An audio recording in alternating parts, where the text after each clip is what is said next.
Hello there, and welcome to Umber Dreams Archives. I'm so glad you found your way here tonight. Before we begin our journeys together, take a moment to settle in, to let the day fall away, to find your comfort.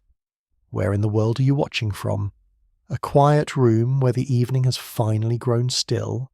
A corner of peace you've carved out just for yourself? Wherever you are, you're welcome here. Tonight, we're going to explore the Heian Period of Japan, an extraordinary era that lasted nearly 400 years, from 794 to 1185. This was a time when the imperial court created what many consider the most refined and aesthetically sophisticated culture in Japanese history. We'll discover how poetry became a form of conversation, how 12 layers of silk robes could communicate entire philosophies, and how a group of courtly women created literature that would define Japanese identity for centuries to come. It's a journey through gardens designed to mirror paradise, through halls where incense marked the hours, through a world where beauty was not decoration but the very purpose of existence.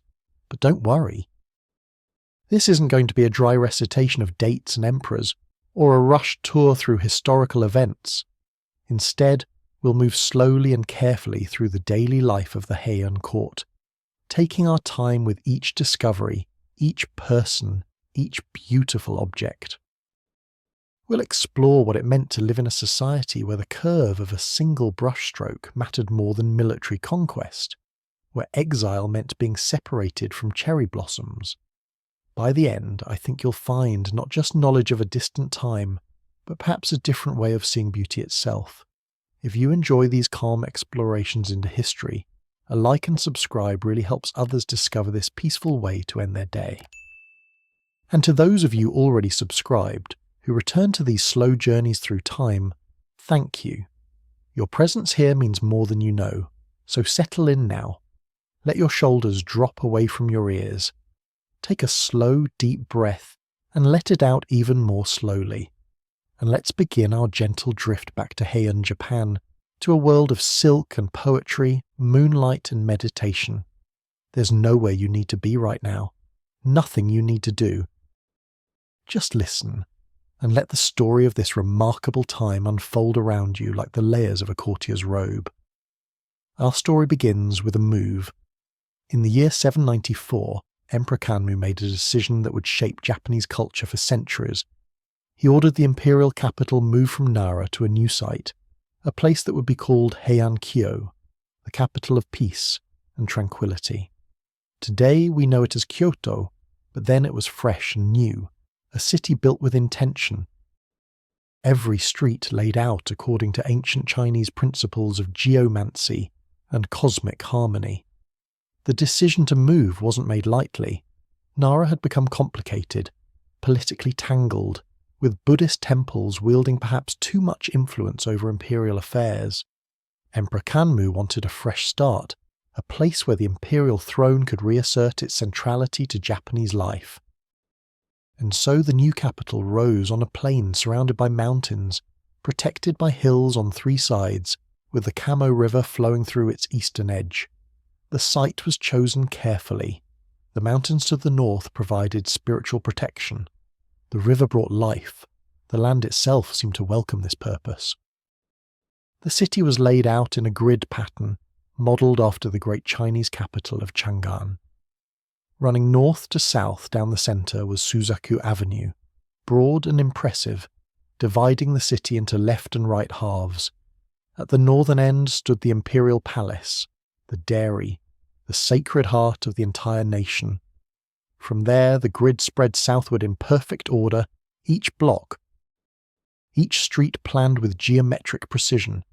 It was a city that announced through its very layout the importance of order, of hierarchy, of knowing one's place in the grand design. But what strikes me most about this new capital isn't its orderliness, impressive though that was. It's the name itself, peace and tranquility. Heian. The very naming of the city was an aspiration, a hope, perhaps even a spell cast across the centuries, and in many ways that spell held. For nearly 400 years, Heian Kyo remained the capital of Japan. For nearly 400 years, it was the centre of a culture that would create some of humanity's most refined artistic achievements. The aristocrats who moved to this new capital couldn't have known what they were beginning. They couldn't have imagined that their descendants would develop a culture so distinctive, so uniquely Japanese, that it would define the nation's aesthetic sensibility even today. They were simply building a city, moving households, establishing new estates in this planned paradise. But in doing so, they were laying the foundation for something extraordinary. And it's into this newly built city, with its fresh timber and unmarked streets, that we now step, letting ourselves imagine the possibilities that must have shimmered in the air like heat, rising from new-laid roof tiles. Let's move now through those gates, past the guards in their formal dress, into the heart of Heian power and culture. The Imperial Palace was not one building but a complex, a series of halls and pavilions and gardens connected by covered corridors, all surrounded by walls that separated this sacred space from the city beyond. To enter here was to enter a different world entirely, governed by different rules, different measures of what mattered. The architecture itself was distinctively Japanese, having evolved away from earlier Chinese models into something more suited to this climate, this landscape, this sensibility. The buildings sat low to the ground, their cypress bark roofs sweeping out in gentle curves. They were connected by corridors that allowed courtiers to move between buildings without stepping into rain or snow, maintaining always the proper level of formality, of separation from the earthier realities outside. Everything was made of unpainted wood, allowed to weather to silver, with white pebbles spread beneath the buildings to reflect light upward, making the interiors glow even on cloudy days. Inside these halls, space was fluid. There were no permanent interior walls, only screens and curtains that could be moved, rearranged, creating rooms within rooms, private spaces within public ones. This flexibility meant that the palace was constantly being reconfigured for different ceremonies, different seasons, different needs. A space used for one purpose in the morning might be completely transformed by afternoon. Privacy was created not through solid walls, but through layers of silk curtains, through the complex choreography of who could see whom, and under what circumstances. The Shishinden, the hall for state ceremonies, was the most important public building in the complex. Here the emperor sat on his throne during great occasions, separated from even his highest nobles by ranks and distances that reinforced the cosmic order of things. The floor was raised, polished wood that reflected candlelight like water. The ceiling beams were massive, the space designed to inspire awe, to remind everyone who entered that they stood in the presence of something far greater than themselves. An orange tree stood on the eastern side of the building, a cherry tree on the west, symbols of the seasons and the eternal cycle of renewal. But perhaps more important to daily life was the Seiryoden, the emperor's residential palace where he actually lived and conducted the daily business of ruling. This was a more intimate space, though still formal by any standard we might recognize. Here too were layers of curtains, screens painted with scenes from Chinese poetry, braziers for warmth in winter, cushions for sitting in the formal Caesar position that marked aristocratic life. The emperor rarely left these interconnected buildings. The world came to him, filtered through layers of protocol and intermediaries. What strikes me, as we stand here imagining these spaces, is how much they were designed to slow time, to create pauses, to build contemplation into the very architecture. You couldn't rush through these corridors. You couldn't burst into rooms. Every movement was choreographed, every approach announced, every interaction framed by spaces that demanded grace, that required one to move with deliberation and awareness. The palace was not just a seat of government. It was a school in how to live beautifully. And perhaps that's what the Heian period was really about, at its heart. Not just ruling, but living beautifully. Not just power, but grace. Let that thought settle as we move forward into the lives of the people who inhabited these remarkable spaces. Now we need to understand who these people were, these inhabitants of the palace and the great estates that surrounded it. The Heian aristocracy was a small world, perhaps 5,000 people at its height, and of those, only a few hundred families truly mattered. They called themselves the Kyuge, the court nobles, and they lived lives so different from the common people of Japan that they might as well have inhabited a different country entirely. Birth determined everything. The accident of which family you were born into decided not just your opportunities, but your entire reality. If you were born into one of the great families, the Fujiwara or Minamoto, certain paths opened before you automatically. If you were born into a lesser family, there were ceilings you would never break through, no matter your talents or accomplishments. And if you were born outside the aristocracy entirely, well, you existed in a different world altogether, one that barely registered in the consciousness of the court nobles at all. These aristocrats didn't work in any sense we would recognise. They didn't farm, obviously. They didn't engage in commerce, which would have been beneath them. They didn't even manage their own estates directly. That was left to stewards and managers who travelled to the provinces, while the nobles themselves remained in the capital, sometimes never leaving Heian their entire lives. Their lands, scattered across Japan, sent rice and goods to them, and on this income they lived lives dedicated almost entirely to cultural pursuits. What did they do all day? They composed poetry. They practiced calligraphy. They played instruments, the biwa lute or the koto zither. They perfected the blending of incenses. They studied Chinese classics, debated the finer points of court etiquette, attended endless ceremonies and rituals that marked the turning of the seasons and the phases of the moon. They wrote in their diaries, carried on correspondence with other nobles, and above all, they cultivated beauty in every aspect of their lives. This might sound frivolous, and in some ways it was. These were people living on surplus extracted from farmers they never met, pursuing aesthetic refinements while the vast majority of Japanese people lived lives of hard labour. We can't ignore that reality, but we also can't dismiss what they created. Because within this narrow, privileged world, freed from the necessity of physical survival, the Heian aristocrats developed aesthetic principles and artistic practices that would influence Japanese culture for the next 1,000 years and more. They developed the concept of miyabi, courtly elegance, a kind of refined beauty that rejected anything crude or obvious. They embraced mono no aware, the pathos of things, a deep sensitivity to the transient nature of all existence. They created aware, a kind of emotional sensitivity or responsiveness to the world that became central to Japanese aesthetics. These weren't just words, they were ways of being, ways of moving through the world, ways of finding meaning in the curl of a willow branch, or the way moonlight fell across silk. The highest compliment you could pay someone in Heian court culture was to say they had a kashi, an aesthetic sensitivity that allowed them to recognise and create beauty. And the worst insult was to call someone tsutanaki, someone lacking in taste or refinement. In this world, your cultural sophistication mattered more than your physical courage or your practical abilities. A poorly composed poem could damage your reputation more than a military defeat ever would. This brings us naturally to the question of how one learned to be an aristocrat, how these aesthetic values were transmitted, how children born into this world were shaped to carry on its traditions.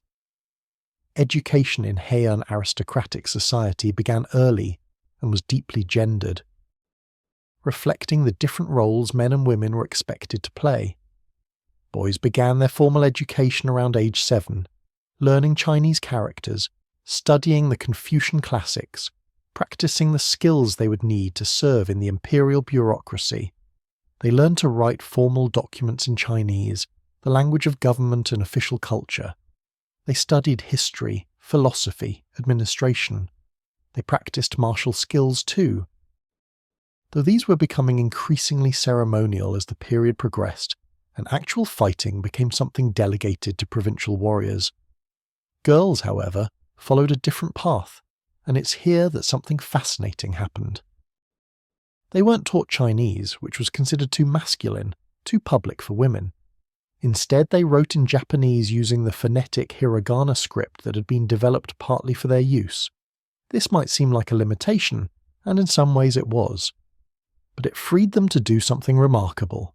While men were bound to formal Chinese styles and conventional topics, women could write about their actual experiences, their actual feelings, in their native language. And in doing so, they created a literature that was more immediate, more personal, more emotionally honest than anything being written in Chinese. Both boys and girls learned music. The koto zither, with its 13 strings, was considered especially appropriate for women. Its sound was thought to reflect the refinement of the feminine spirit. The biwa lute was more masculine, its plucked tones suitable for narrative songs and ballads. Children learned to sing, to recognize the subtle differences between musical modes, each associated with different seasons and different emotional states. Spring had its mode, autumn another, and to perform music in the wrong mode for the season showed a fundamental lack of cultural understanding. Calligraphy was perhaps the most important skill of all. Your handwriting revealed your character, your breeding, your very soul. A beautiful hand could make your reputation. A poor one could close doors permanently. Children spent hours practicing, learning not just to form characters, but to understand how the pressure of the brush, the speed of the stroke, the balance of wet and dry ink, all conveyed meaning beyond the literal words. Calligraphy was visual poetry, and in the Heian court, where so much communication happened through written exchanges, the appearance of your writing mattered as much as its content. But much of aristocratic life, especially for women, happened behind curtains, literally. High-born women rarely showed themselves directly, even to male relatives. Instead, they sat behind screens and curtains, their presence indicated but not revealed. When men visited, women spoke from behind these barriers, their faces hidden, their forms suggested only by the layers of robes that spilled out beneath the curtain's edge. This wasn't oppressive in the way we might first think. It was simply how things were done, part of the elaborate dance of propriety that governed all interactions. What's remarkable is how women worked within and around these constraints. Unable to attend court directly, they developed other forms of influence, through poetry exchanges, through the strength of their writing, through their roles as mothers and teachers to the next generation. Through quiet conversations behind screens that nevertheless shaped decisions and determined fates. The curtain could be a limitation, yes, but it was also a space of power, a place from which to observe and influence without being observed oneself. Daily life moved to rhythms we've almost entirely lost. The day was divided not into hours, but into periods marked by incense clocks, by the position of shadows, by the calls of specific birds. You rose when roosters announced dawn. You lit lamps when swallows began their evening flight. Time was flexible, responsive to nature, marked by the changing seasons more than any mechanical precision. Summer days were long and languid. Winter evenings drew close and intimate around braziers of glowing charcoal. And through all of it, there was beauty. Always beauty, in the arrangement of food on a plate, in the way a letter was folded, in the colours of robes chosen to harmonise with the season, in the scent of incense blended specifically for you. The Heian aristocrats made an art of living itself. And while we can't join them in that distant world, we can let ourselves imagine it, let it settle around us like silk. To truly understand the Heian period, we need to pause here and contemplate the aesthetic principles that shaped everything we're exploring. These weren't abstract philosophical concepts debated by scholars in isolation. They were lived principles, ways of being that permeated every aspect of aristocratic life. They informed how you dressed, how you spoke, how you walked, how you grieved, how you loved. They were, in the fullest sense, the heart of what it meant to be a cultured person in this time and place. Mono no aware stands at the centre of Heian aesthetics. The phrase is difficult to translate precisely, which is perhaps fitting for a concept so central to Japanese sensibility. It's often rendered as, quote, zero or, quote, one, but these translations don't quite capture its full meaning. Mono no aware is the bittersweet awareness of the transience of all things, combined with a deep appreciation of their beauty precisely because it is fleeting. Cherry blossoms are beautiful, not despite their brief bloom, but because of it. The knowledge that they will fall makes their beauty more poignant, more precious. This wasn't morbid. It was a way of being fully present to beauty, of savouring it completely because you understood it wouldn't last. This sensitivity shaped how Heian aristocrats experienced the world. The changing seasons weren't just weather. They were profound spiritual events, each carrying its own emotional weight, its own particular beauty. Spring brought a kind of gentle melancholy, the awareness that new beginnings also meant endings. Summer was vibrant but tinged with the knowledge of its own excess. Autumn was the most cherished season, when the awareness of impermanence reached its peak in the falling leaves and the calling of wild geese flying south. Winter had its own spare beauty, its own invitation to contemplation. Miyabi, courtly elegance, was another central principle. It referred to a refinement of manner and taste that rejected anything crude, obvious, or vulgar. True Miyabi was effortless, or appeared to be. It was the ability to compose poetry spontaneously, to blend incense perfectly, to wear colours that harmonise not just with each other, but with the season, the occasion, the time of day. It was the opposite of rustic simplicity. It was cultured, sophisticated, aware of centuries of tradition while still being fresh and immediate. But Miyabi wasn't cold or formal. It existed alongside okashi, a term that originally meant amusing, but came to mean something more like delightful charm. Okashi was the quality of being engaging, of having a certain brightness or appeal that made others want to be near you. A person with okeshi could tell stories well, could find humour in situations without being crude, could make formal occasions feel lighter without undermining their importance. The ideal Heian courtier combined Miyabi and okashi, elegance and charm, refinement and warmth. Aware itself deserves attention. Though it's embedded in mono no aware, aware as a standalone concept meant a kind of deep emotional sensitivity, an openness to feeling, a responsiveness to the emotional content of situations. A person with aware could sense others' feelings, could respond appropriately to subtle emotional cues, could feel deeply without being overwhelmed. It was emotional intelligence, but more than that. It was the capacity to be moved by beauty, by sadness, by the whole complex emotional landscape of human existence. These principles weren't taught through lectures or textbooks. They were absorbed through example, through years of living in an environment where they were constantly modelled and reinforced. A child growing up in the Heian court learned mono no aware by watching adults pause to appreciate falling cherry blossoms, learned Miyabi by observing how refined people moved and spoke, learned okashi from the delightful company of accomplished courtiers. The aesthetic became second nature, woven into the fabric of consciousness itself. What moves me about these principles is how they created a culture where beauty and emotional sensitivity were valued as highly as martial valour or political power. In most societies then and now, aesthetic refinement is seen as secondary, a luxury to pursue after the _quote_for_ work of survival and power is done. But in Heian Japan, for this brief period, beauty was the work, sensitivity was strength. The ability to feel deeply and express that feeling elegantly was what mattered most. And this brings us to the most remarkable achievement of Heian culture, the development of a writing system and a literature that would capture these sensibilities and preserve them for us across the centuries. Let's turn our attention now to the quiet revolution of words. The development of the Kana writing systems, hiragana and katakana, was one of those moments in cultural history where a practical necessity transforms into something far more significant. Before Kana, educated Japanese people wrote in classical Chinese, using kanji characters to represent both Chinese words and Japanese ones. This was complicated, to put it mildly.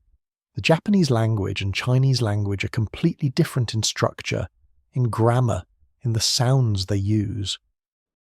Trying to write Japanese using a Chinese writing system was like trying to paint with tools designed for sculpture. It could be done, but it required contortions. The solution developed gradually over the 8th and 9th centuries. Scribes began using certain Chinese characters not for their meaning, but purely for their sound, employing them phonetically to represent Japanese syllables. Over time, these characters were simplified, their complex forms reduced to elegant curves and flowing lines that could be written quickly and beautifully. Hiragana emerged from this process, a flowing cursive script where each character represented a single syllable of Japanese. Katakana developed similarly but from different source characters, creating a more angular script initially used for annotations and Buddhist texts. What's fascinating is how these scripts were gendered from the beginning. Chinese writing, called mana, was considered masculine, the language of government, of formal documents, of official power. Men were expected to master it. Women, however, were taught hiragana, the _quote_5_onade. This wasn't neutral. It reflected the assumption that women didn't need access to official power or formal learning. They were confined to a _quote _6_ script, one considered more suitable for their supposedly simpler thoughts and more emotional nature. But here's where something unexpected happened. What was meant to limit women instead freed them. Writing in hiragana, using their native Japanese rather than formal Chinese, women could write about their actual lives, their actual feelings, with an immediacy and emotional honesty that the formal Chinese style didn't permit. They could write about love and loneliness, about the changing seasons and the weight of court life, about their hopes and fears and dreams. They could develop their own literary styles, their own voices, their own ways of seeing and describing the world, and they did. The greatest literature of the Heian period, the works that still speak to readers today with undiminished power, were written by women in hiragana. While men were laboriously composing formal Chinese poetry according to strict rules, women were creating something entirely new. A vernacular literature in Japanese that captured the texture of a lived experience in ways that formal writing never could. They developed prose styles of incredible sophistication, creating long, flowing sentences that mirrored the flowing script they wrote in, sentences that could shift seamlessly between description and reflection, between observation and emotion. The physical act of writing hiragana was itself an art form. The characters flowed into each other, connecting and separating in patterns that created visual beauty on the page. A well-written hiragana text was meant to be seen as well as read, the aesthetic quality of the calligraphy inseparable from the meaning of the words. Women practiced for hours, developing hands that were distinctive yet adhered to the aesthetic standards of the time. Your handwriting was part of your identity, part of how others knew and judged you. Letters became art objects. When sending a poem to a lover or friend, you didn't just write words on paper. You selected paper of a colour and quality appropriate to the season and the message. You might choose paper with flecks of gold for a festive occasion, or plain white for condolences. You wrote your poem in your most beautiful hand, then folded the letter in patterns that added layers of meaning. The way you folded a letter, the speed with which you sent it, even the type of branch or flower you attached to it, all communicated messages beyond the words themselves. This transformation of writing into a multi-century art form, this elevation of women's script into high literature, this opening of space for authentic voices, these developments changed the course of Japanese culture. Literature was no longer just formal compositions in a foreign language. It was alive, immediate, Japanese. And it was in this context that one woman would create what many consider the world's first novel. Her work so ambitious and psychologically sophisticated that it still astonishes readers today. Let's turn now to meet her. We don't know her real name. In Heian Japan, aristocratic women's personal names were rarely recorded.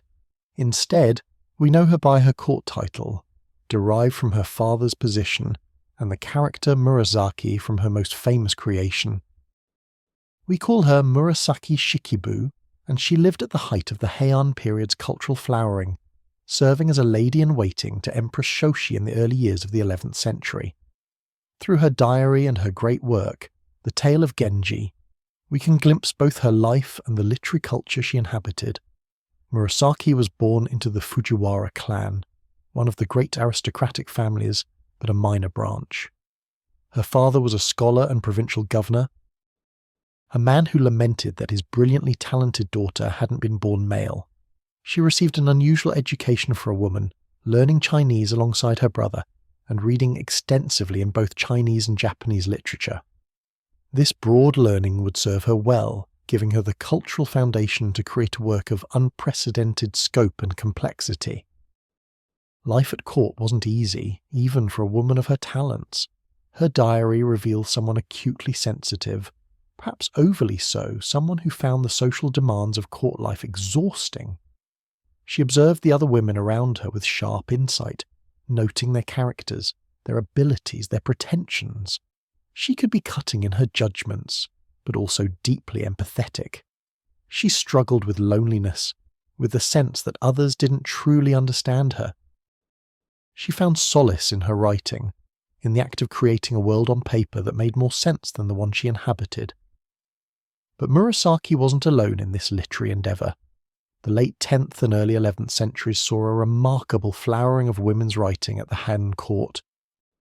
Sei Shonagon, a contemporary of Murasaki's, though they served different empresses and apparently didn't like each other much, created a different kind of masterpiece in her pillow book, a collection of lists, observations and reflections that capture the daily texture of court life with wit and precision.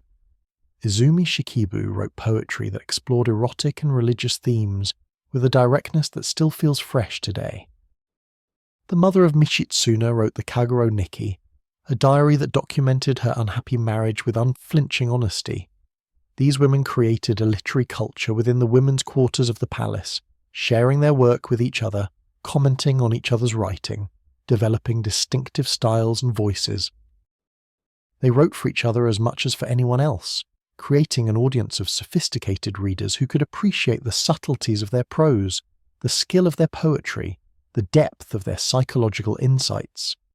In their hands, hiragana became not a limitation but a liberation, a tool for exploring the full range of human experience. What's striking is how much of Heian period literature was created by women. Men continued to write in Chinese, producing formally correct poetry and prose that, while accomplished, often feels stiff and conventional compared to the women's work. The great literary achievements of the period, the works that have endured and continue to be read with pleasure and insight, were overwhelmingly created by women writing in Japanese. They took what was supposed to be a lesser medium and made it supreme. This wasn't about women being naturally better writers. It was about how constraints can paradoxically create freedom.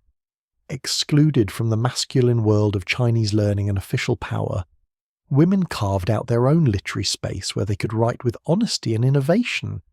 They developed narrative techniques, psychological insights, and prose styles that were far ahead of anything being produced in the formal literary tradition.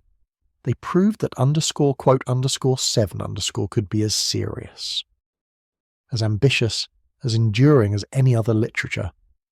The impact of these women extended far beyond their own time. They established models for Japanese literature that would influence writers for centuries. The prose style they developed, the attention to psychological nuance, the integration of poetry into narrative, the focus on emotional truth, all of these became hallmarks of Japanese literary tradition. Without these Heian women, Japanese literature would be unrecognizably different.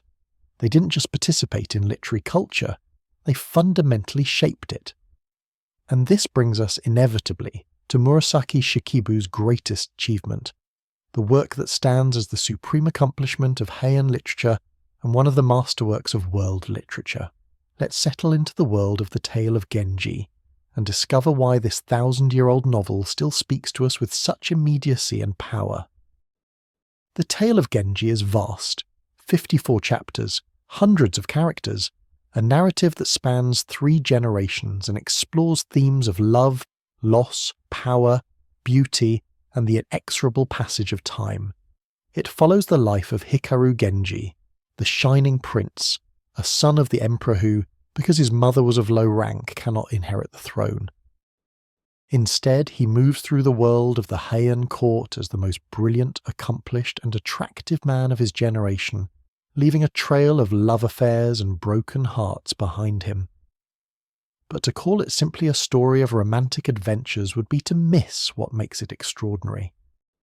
Genji is a novel of psychological depth and moral complexity that wouldn't be matched in European literature for centuries. Murasaki explores her characters' interior lives with a subtlety and sophistication that still feels modern. She shows us how people deceive themselves, how they rationalize their choices, how they carry the weight of past actions forward into their present lives. She understands that people are complicated, that they can be simultaneously sympathetic and flawed, capable of both kindness and cruelty, often driven by impulses they don't fully understand themselves. The structure itself is remarkable. The novel begins with Genji's youth and rises through his various affairs and political triumphs to a kind of peak, then follows his decline and death, though that death happens off-screen, a characteristically subtle choice. The final third of the novel focuses on the generation after Genji, particularly on Kaoru, who may or may not be Genji's son, and shows how the next generation struggles with the legacy Genji left behind.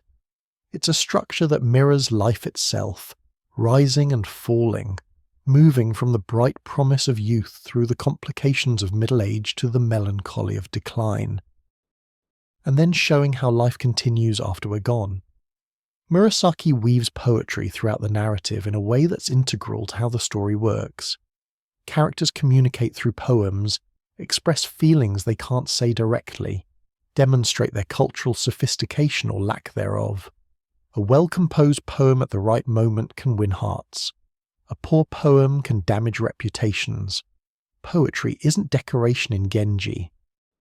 It's how the characters think, how they feel, how they connect with each other. The novel contains over 700 poems, each carefully crafted to reveal character and advance the narrative. The women in Genji are especially remarkable. Murasaki creates dozens of female characters, each distinctive, each psychologically real. There's the proud and damaged Lady Rokujo, whose jealous spirit literally leaves her body to attack her rival. The young Murasaki, Genji's great love, who he raises from childhood in a relationship that's both tender and troubling.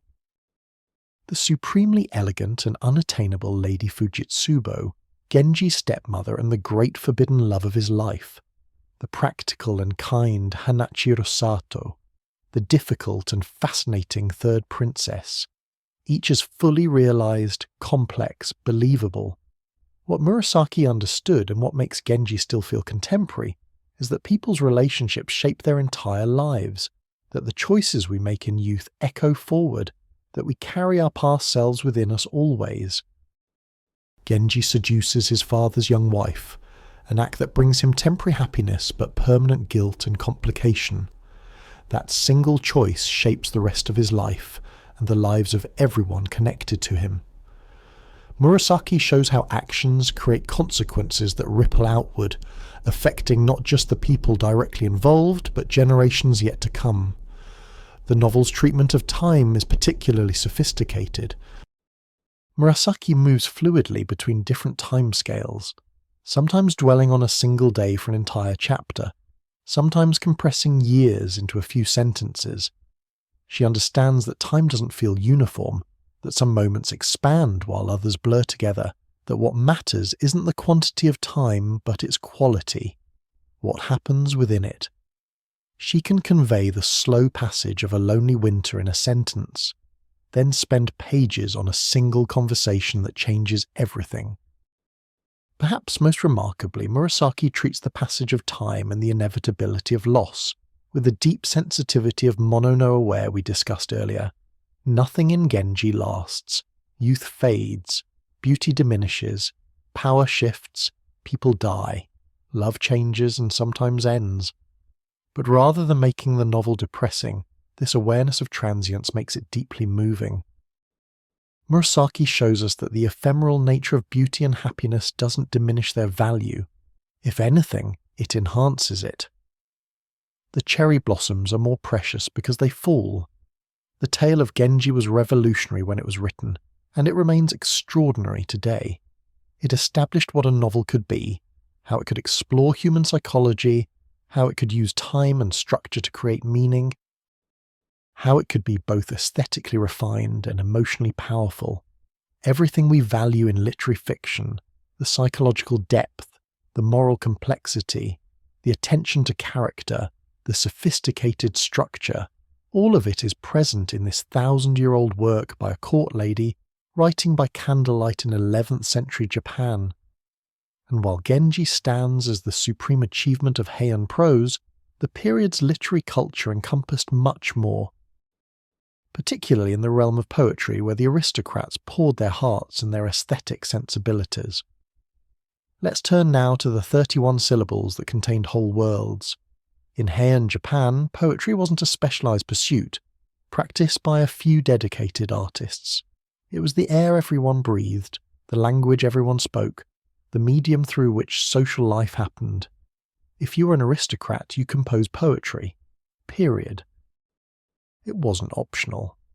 Your ability to compose well determined your reputation, your romantic success, your social position. A courtier who couldn't produce an appropriate poem for an occasion was like someone today who can't carry on a basic conversation. You simply wouldn't be taken seriously. The dominant form was the waka, specifically the tanka, a poem of precisely 31 syllables arranged in 5 lines, following a 5-7-5-7-7 pattern. These weren't syllables in the Western sense, but Japanese sound units called on or moray. The form was ancient, stretching back centuries before the Heian period, but Heian courtiers refined it into an instrument of extraordinary subtlety and flexibility. Within these 31 syllables, skilled poets could convey complex emotions, reference classical literature, play with double meanings, evoke seasonal imagery, and create aesthetic experiences of great beauty. The constraints of the form weren't limitations. They were creative challenges that forced poets to be precise, economical, suggestive rather than explicit. Because you only had 31 syllables, every word mattered enormously. You had to choose the perfect word, the one that carried exactly the right emotional weight and meaning. You learned to use pivoting words that could be read 2 ways, creating layers of meaning within a single poem. You employed seasonal words that carried centuries of associations and emotions. You referenced earlier poems, creating resonances and conversations across time. Seasonal words, or kigo, were especially important. Certain words were associated with specific seasons and carried all the emotions and associations that season evoked. Plum blossoms meant early spring, suggesting hope, new beginnings, gentle emergence after winter's cold. Quote, 10 meant summer, its call associated with longing for absent loved ones. Quote 11 meant autumn, the most cherished season, tinged with melancholy awareness of transience. Quote 1-2 was winter, suggesting both the beauty of purity and the loneliness of cold isolation. Using these words precisely showed your cultural sophistication and connected your individual poem to the whole tradition of Japanese poetry. Poetry exchanges were a central part of court life and courtship. If someone sent you a poem, you were expected to respond with one of your own, matching their seasonal imagery. responding to their themes, demonstrating that you understood the subtleties of what they were saying. These exchanges could be flirtatious, sad, playful, philosophical. They created connections between people, threads of shared aesthetic experience that bound the court together. Not responding to a poem was a serious social failing. Responding poorly could damage your reputation for years. The most formal setting for poetry was the poetry contest, or utawase, where teams of poets competed before judges, each side presenting poems on assigned topics. These contests were major social events, held in the palace with the emperor sometimes attending. Poems were judged on technical skill, yes, but also on beauty, originality, emotional impact, and adherence to aesthetic principles. The best poems were included in imperial anthologies, collections compiled by command of the emperor that preserved what the court considered the finest poetry of the age. To have a poem selected for an imperial anthology was one of the highest honours a poet could achieve, but poetry also served more private, personal purposes. People wrote poems in their diaries, using them to process emotions, to mark significant moments, to capture fleeting beauty. A poem could preserve the exact shade of twilight on a particular evening, the specific feeling of loneliness on a rainy night, the precise quality of longing for an absent lover. In a culture deeply shaped by mono-no-aware, by sensitivity to transience, poetry became a way of holding on to experiences that were already slipping away even as they happened. Women excelled particularly at personal poetry. The freedom to write in Japanese, to use everyday language rather than formal Chinese, allowed women poets to explore their actual feelings with a directness and honesty that male poets, bound by more formal conventions, often couldn't match. Izumi Shikibu's poems about love and religious longing are intensely personal while remaining perfectly crafted. Ono no Komachi, who lived slightly before the Heian period proper, became legendary for poetry that explored female desire with a boldness rare in any era. The female voice in Heian poetry brought an emotional authenticity that balanced the aesthetic sophistication, creating works that were both beautiful and true.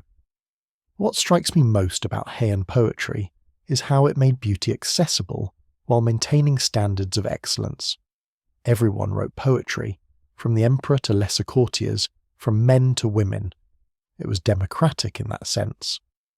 But within this broad participation, some poets were recognized as truly exceptional, their work standing out for its particular skill or insight or emotional power. Poetry created a shared culture while still allowing for individual brilliance. It was both collective and personal, both traditional and innovative, both rule-bound and expressive. The legacy of Heian poetry extends across centuries to contemporary Japan. The appreciation for seasonal beauty, the use of compressed language to evoke complex emotions, the integration of poetry into daily life. All of these remain central to Japanese aesthetic culture. When modern Japanese people write haiku, a form that emerged from waka, they're participating in a tradition that stretches back unbroken to the Heian courtiers, composing their 31-syllable worlds. The forms may evolve, but the underlying sensibility, the aesthetic values, remain remarkably consistent. And alongside poetry, another form of writing flourished in the Heian court, one that captured daily life with wit and precision, creating a different kind of literary art. Let's spend some time now with the delightful observations of Seishonagon. Seishonagon's pillow book is unlike anything else in Heian literature, or really in any literature. It's a collection of lists, anecdotes, observations and reflections, all filtered through Seishonagon's distinctive voice, which is sharp, witty, opinionated, and deeply engaged with the aesthetic details of court life. The book gets its name from the tradition of keeping personal writings in or near one's wooden pillow, a kind of private notebook where you could record thoughts not meant for public consumption. Though of course Seishonagon's book did circulate and was copied, and became one of the most loved works of Heian literature. The structure is wonderfully loose and associative. Seishonagon moves from lists of things that make one's heart beat faster, to detailed accounts of particular court events, to philosophical reflections on the nature of beauty. She lists elegant things, awkward things, things that should be short, things that should be long. She describes specific snowy mornings, specific conversations, specific moments when she felt particularly satisfied or particularly embarrassed. The book doesn't build toward any conclusion or follow any sustained argument. It simply accumulates, creating through its accumulated detail a vivid portrait of court life and the sensibility that shaped it. What makes the Pillow book so delightful is Seishonagon's voice. She's funny, which is rare enough in classical literature. She's also vain, status-conscious, sometimes mean about people she considers beneath her, and utterly confident in her own aesthetic judgments. She knows she's intelligent, knows she's witty, knows she's more culturally sophisticated than most of the people around her, and she's not shy about saying so. This might make her unlikable, except that her observations are so acute, her writing so elegant, and her joy in beauty so genuine that you forgive her snobbery. Her lists are particularly wonderful. Things that make the heart beat faster includes a child's first tooth breaking through, a lover's visit on a dark rainy night, and hearing someone praise something you prize yourself. Things that should be short includes a piece of thread when one wants to sew something in a hurry, and the speech of young nobles. Hateful things includes a babbler with a long tongue, and people who talk about their successful children to people whose children have turned out badly. These aren't random observations. Each reveals something about Seishonagon's values, her sensibilities, her understanding of human nature. She's particularly good on seasonal beauty, describing the perfect qualities of each season with precision and feeling. Here's her famous opening. In spring it is the dawn that is most beautiful. As the light creeps over the hills, their outlines are dyed a faint red, and wisps of purplish cloud trail over them. In some of the nights, not only when the moon shines, but on dark nights too, as the fireflies flit to and fro. In autumn the evenings, when the glittering sun sinks close to the edge of the hills and the crows fly back to their nests in 3s and 4s and 2s, and in winter, the early mornings. Notice how specific she is. Not just spring is beautiful, but in spring it is the dawn.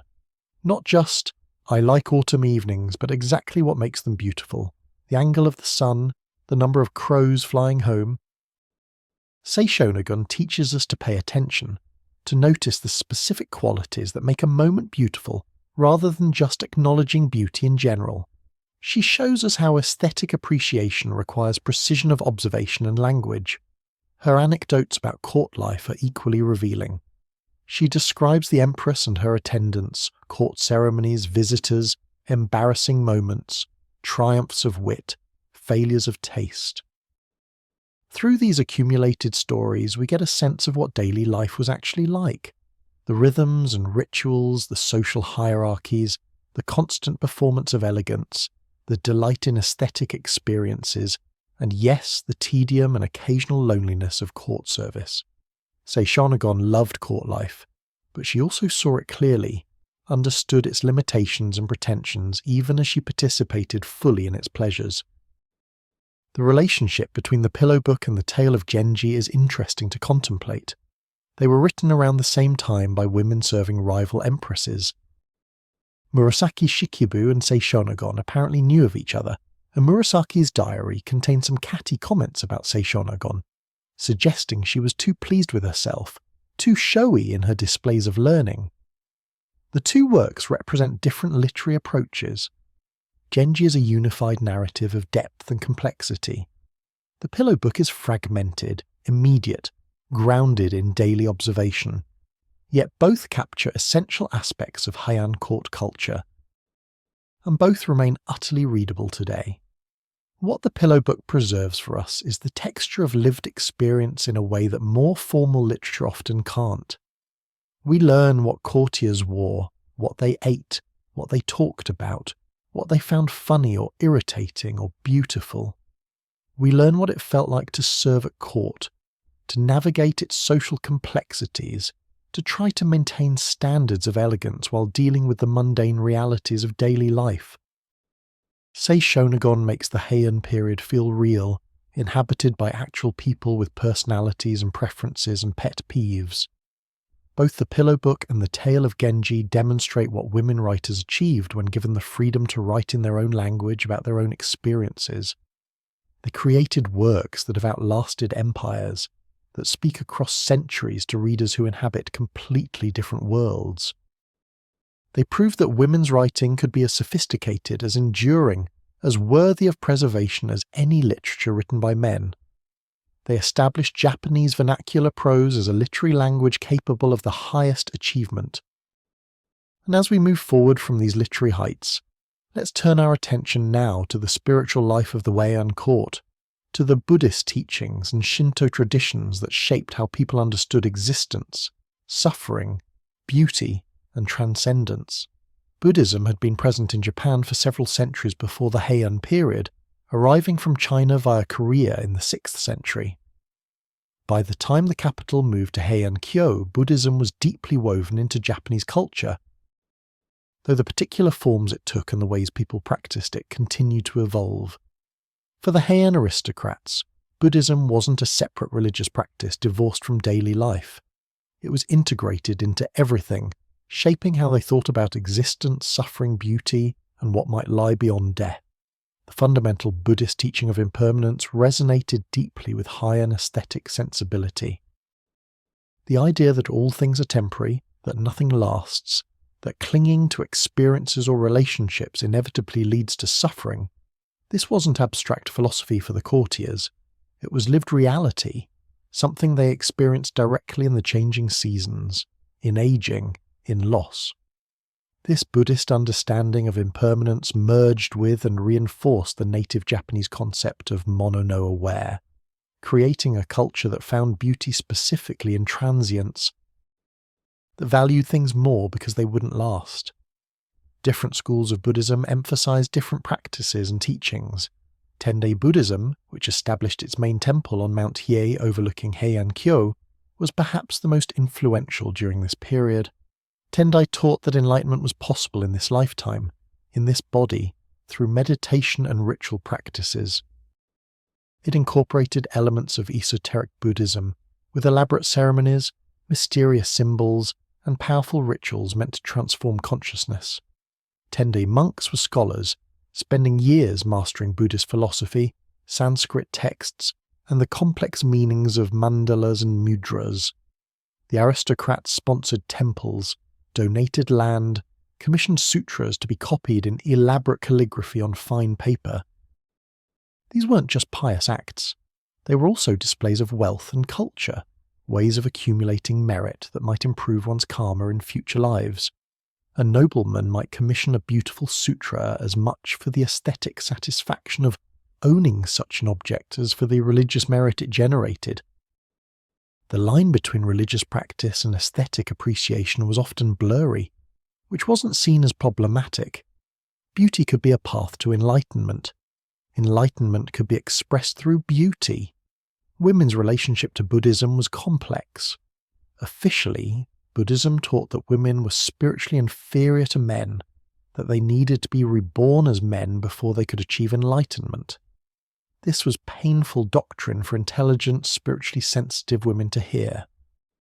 Yet women found ways to practice Buddhism deeply despite these limitations. They couldn't become monks, but they could study Buddhist texts, could meditate, could perform rituals in their private quarters. Many women took Buddhist vows later in life, becoming nuns after childbearing years were done, finding in the monastic life a freedom and purpose that court life couldn't provide. The concept of karma, the idea that actions in this life create consequences in future lives, shaped how people thought about morality and choice. If you caused suffering, you would experience suffering in future lives. if you practiced compassion, generated merit through good deeds. You might be reborn in better circumstances, might eventually escape the cycle of rebirth entirely. This wasn't always lived perfectly. People in the tale of Genji do terrible things while knowing they're generating bad karma. But the framework was there, creating at least a vocabulary for thinking about the moral weight of actions. Perhaps most powerfully, Buddhism offered an explanation for suffering, a framework for understanding why life included pain, loss, disappointment, and death. The Four Noble Truths taught that suffering exists, that it arises from desire and attachment, that it can end, and that there's a path to ending it. For people experiencing the losses that life inevitably brings, losing loved ones to death, watching beauty fade, seeing their own power diminish, Buddhism provided not just comfort, but a philosophy that made sense of these experiences, that didn't dismiss suffering but acknowledged it while offering the possibility of transcendence. The Buddhist concept of the floating world, ukiyo, captured something essential about how Heian aristocrats experienced existence. Life was dreamlike, insubstantial, floating. Nothing was solid or permanent. This could be terrifying, but it could also be liberating. If nothing lasted, then you could let go of attachment, could appreciate beauty in the moment without clinging to it, could move through loss with greater acceptance. The floating quality of existence wasn't something to be fixed, but something to be embraced, even celebrated. Many aristocrats took Buddhist vows late in life, formally renouncing the world and retiring to temples or small retreats. This was especially common after experiencing major losses or as death approached. Genji himself contemplates becoming a monk multiple times in Murasaki Shikibu's tale, finally preparing to do so late in life. This wasn't seen as defeat or escape, but as a natural progression, a recognition that the time for worldly pursuits had passed and the time for spiritual seeking had arrived. The world called you for a while, then released you, and you were supposed to know when to let it go. Buddhism didn't eliminate the suffering and complexity of aristocratic life, didn't make court intrigues less painful or losses less sharp, but it provided a framework for understanding these experiences, a vocabulary for processing them, and ultimately a hope that suffering wasn't meaningless, that there was a path through and beyond it. Alongside Buddhism, older traditions also shaped Heian's spiritual life, connecting people to the land itself, to nature's power and beauty. Let's turn our attention now to the native traditions of Shinto. Long before Buddhism arrived in Japan, the Japanese people practiced Shinto, though they didn't call it that originally. Shinto means, quote, 34, and kami are the spirits, deities, or sacred presences that inhabit the natural world and certain places, objects and phenomena. Kami exist in mountains and rivers, in ancient trees and unusual rocks, in waterfalls and wind. They can be ancestral spirits, or the spirits of extraordinary people. They're not gods in the Western monotheistic sense. They're more like sacred presences, powers that deserve respect and reverence. By the Heian period, Shinto and Buddhism had merged in many ways, creating a syncretic religious culture where people saw no contradiction in practicing both. The kami weren't rejected when Buddhism arrived. Instead, they were incorporated into Buddhist cosmology, sometimes understood as Buddhist deities in different forms, sometimes as beings who themselves needed Buddhist enlightenment. This merger, called Shinbutsu Shugo, allowed people to maintain their connection to native traditions, while also engaging with the sophisticated philosophy and practices Buddhism offered. Shinto emphasized purity and pollution, concepts that deeply influenced Heian culture. Certain things, death most obviously, created ritual impurity that needed to be cleansed. Women during menstruation were considered impure, required to separate themselves from normal activities. Birth, though necessary and celebrated, also created impurity. This wasn't about moral failing. It was about a kind of spiritual contamination that could be addressed through ritual cleansing, through separation, until the pollution naturally dissipated through purification rites performed by Shinto priests. Sacred spaces, shrines where particular kami were honored, dotted the landscape. Some were major institutions like Ise, where the sun goddess Amaterasu, the most important kami and the legendary ancestor of the imperial family, was enshrined. Others were simple structures in mountains or forests, marking places where the presence of kami was particularly strong. People visited shrines to pray, to ask for the kami's favor, to celebrate festivals, to mark important life transitions. The torii gates that marked shrine entrances signaled passage from the ordinary world into sacred space. The imperial family's legitimacy rested partly on Shinto foundations. They claimed descent from Amaterasu, making them not just political rulers but sacred figures with divine ancestry. This blending of political power with religious authority meant that challenging the emperor wasn't just political rebellion, but sacrilege. The emperor performed crucial Shinto rituals throughout the year, ceremonies meant to maintain harmony between the human realm and the realm of kami, to ensure good harvests, to prevent disasters, to keep the cosmic order functioning properly. Shinto's emphasis on nature reverence deeply shaped Heian aesthetics. The sensitivity to seasonal change, the love of natural beauty, the appreciation for the specific qualities of particular places, all of this had roots in Shinto's understanding that nature itself was sacred, inhabited by divine presences. You didn't just appreciate cherry blossoms for their beauty. You recognized something sacred in them, something that transcended mere aesthetics. Mountains weren't just scenery. They were potentially the dwelling places of powerful kami deserving respect and awe. Festivals, or matsuri, marked the ritual year, celebrating particular kami, seasons, or events. These could be elaborate affairs at major shrines or smaller local celebrations. They involved music, dance, processions, offerings of food and sake, prayers, divination.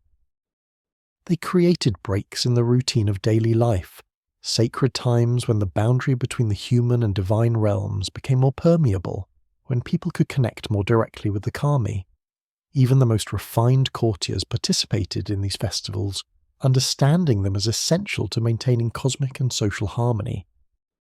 What's particularly interesting is how Shinto's this worldly focus complemented Buddhism's concern with transcending the world. Shinto celebrated life, fertility, growth, the continuation of families and traditions. It blessed marriages, children, harvests, new buildings. Buddhism offered frameworks for dealing with suffering, death, and the ultimate question of what lies beyond this life. Together, they created a complete religious world that addressed all of human experience, from the most mundane daily concerns to the most profound existential questions. Women had more equal status in Shinto than in Buddhism. There were female shrine priests, miko, who served the kami and performed rituals. The most sacred Shinto shrine, Ise, was presided over by a priestess, a role often filled by an unmarried imperial princess. Some kami were female, including Amaterasu herself, the sun goddess and supreme kami. This created spaces where women's spiritual authority was recognized and valued in ways that Buddhist institutions didn't permit. The natural world wasn't separate from the divine in Shinto thought. It was the primary way the divine manifested itself. This meant that aesthetic appreciation of nature wasn't separate from spiritual practice.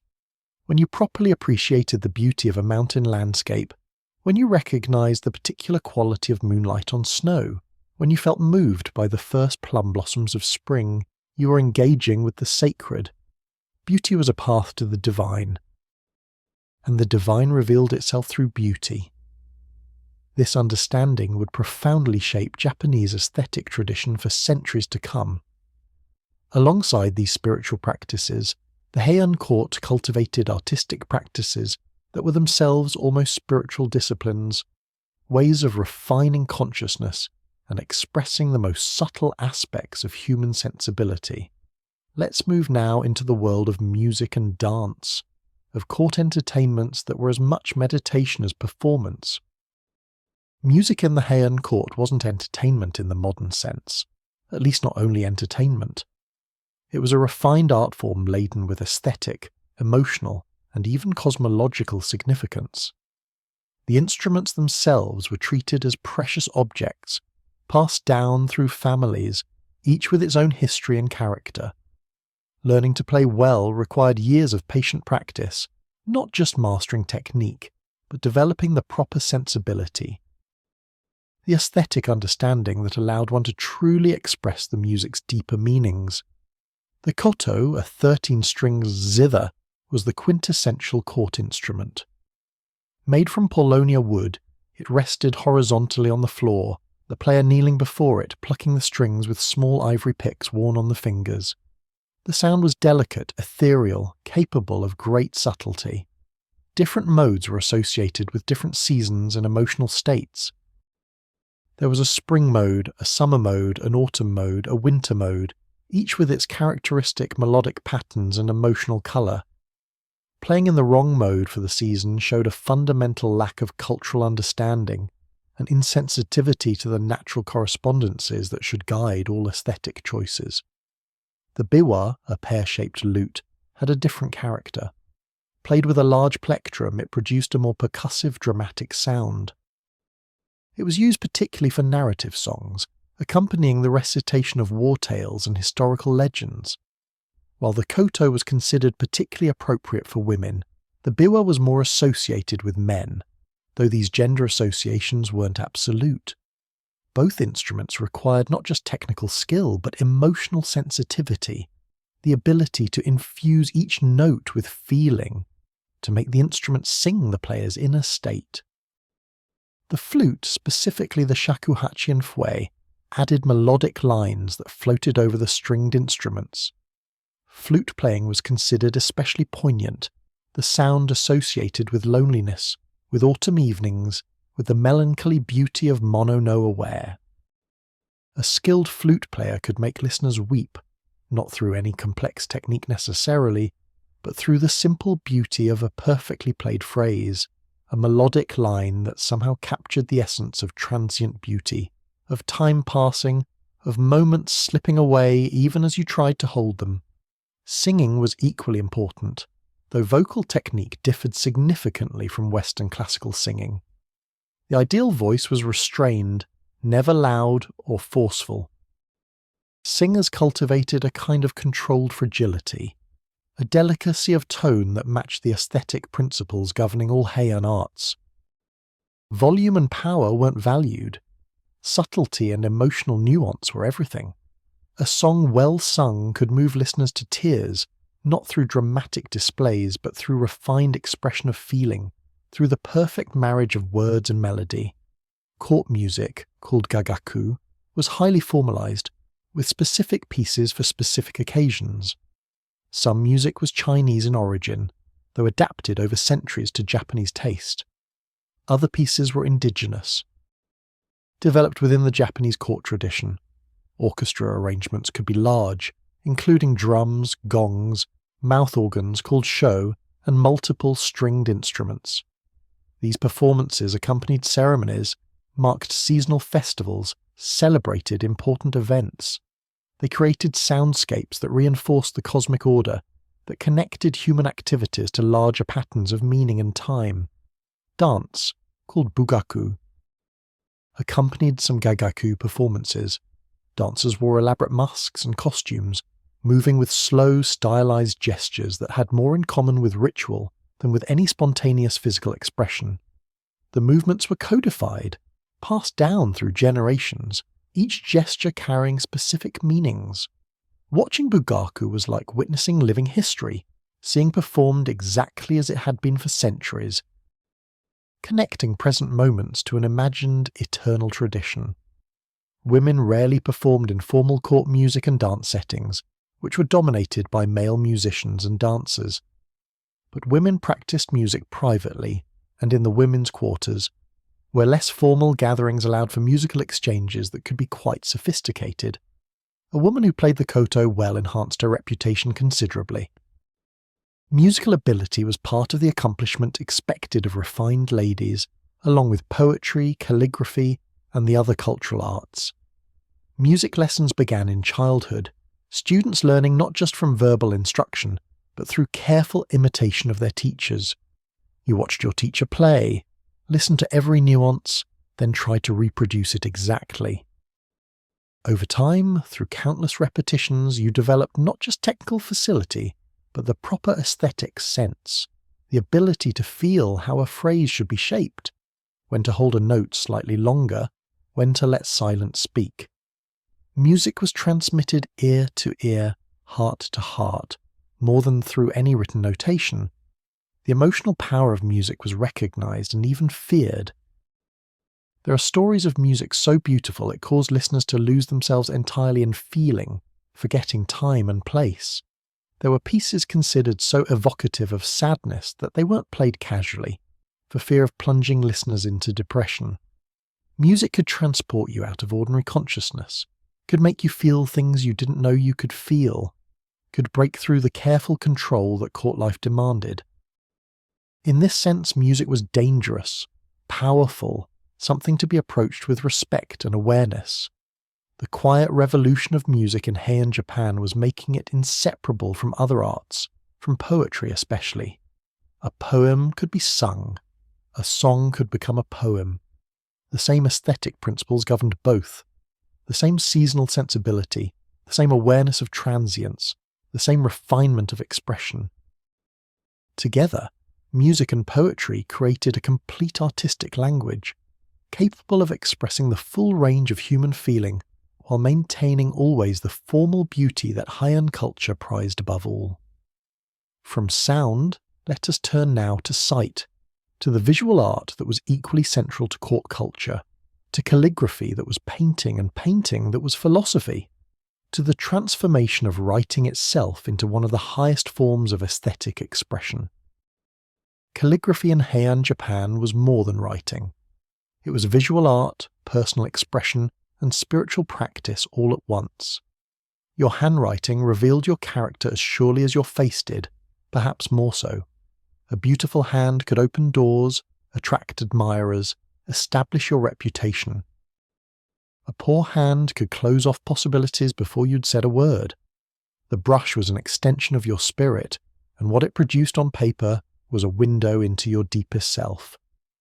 The materials themselves were aesthetically significant. Ink was ground fresh for each session, an ink stick rubbed against an inkstone with water, the process itself a meditation. A transition from the everyday world into the focused consciousness required for good calligraphy. The consistency of the ink mattered enormously. Too thin and the characters would look weak, wishy-washy. Too thick and they became muddy, crude. The perfect consistency was achieved through experience, through paying attention, through developing sensitivity to subtle differences. Brushes varied in size and stiffness, each suitable for different styles and purposes. The finest brushes were made from animal hair, wolf or weasel, chosen for specific qualities of spring and absorbency.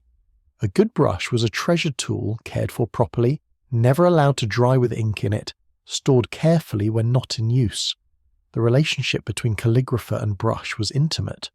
Your brush knew your hand, responded to your particular pressure and angle. Using someone else's brush felt strange, off. Like wearing someone else's shoes. Paper too came in many varieties, from rough papers for practice to exquisite sheets made specifically for important correspondence or poetry. Some papers were tinted, some had gold or silver flecks embedded in them. Some were treated to create subtle patterns or textures. Choosing the right paper for a particular message was itself an aesthetic decision. Part of the overall communication. A love poem might be written on paper tinted the pink of cherry blossoms, a condolence note on plain white, a spring greeting on green paper suggesting fresh grass. The styles of calligraphy range from the highly formal kaisho, with its clear, precise characters, to the flowing sosho or grass script, where characters merged and simplified into an almost abstract linear dance. Between these extremes lay gyosho, semi-cursive. which balanced legibility with aesthetic flow. Each style had its appropriate uses. Formal documents demanded kaisho. Personal correspondence, especially poetry, often used flowing styles that allowed for individual expression and visual beauty.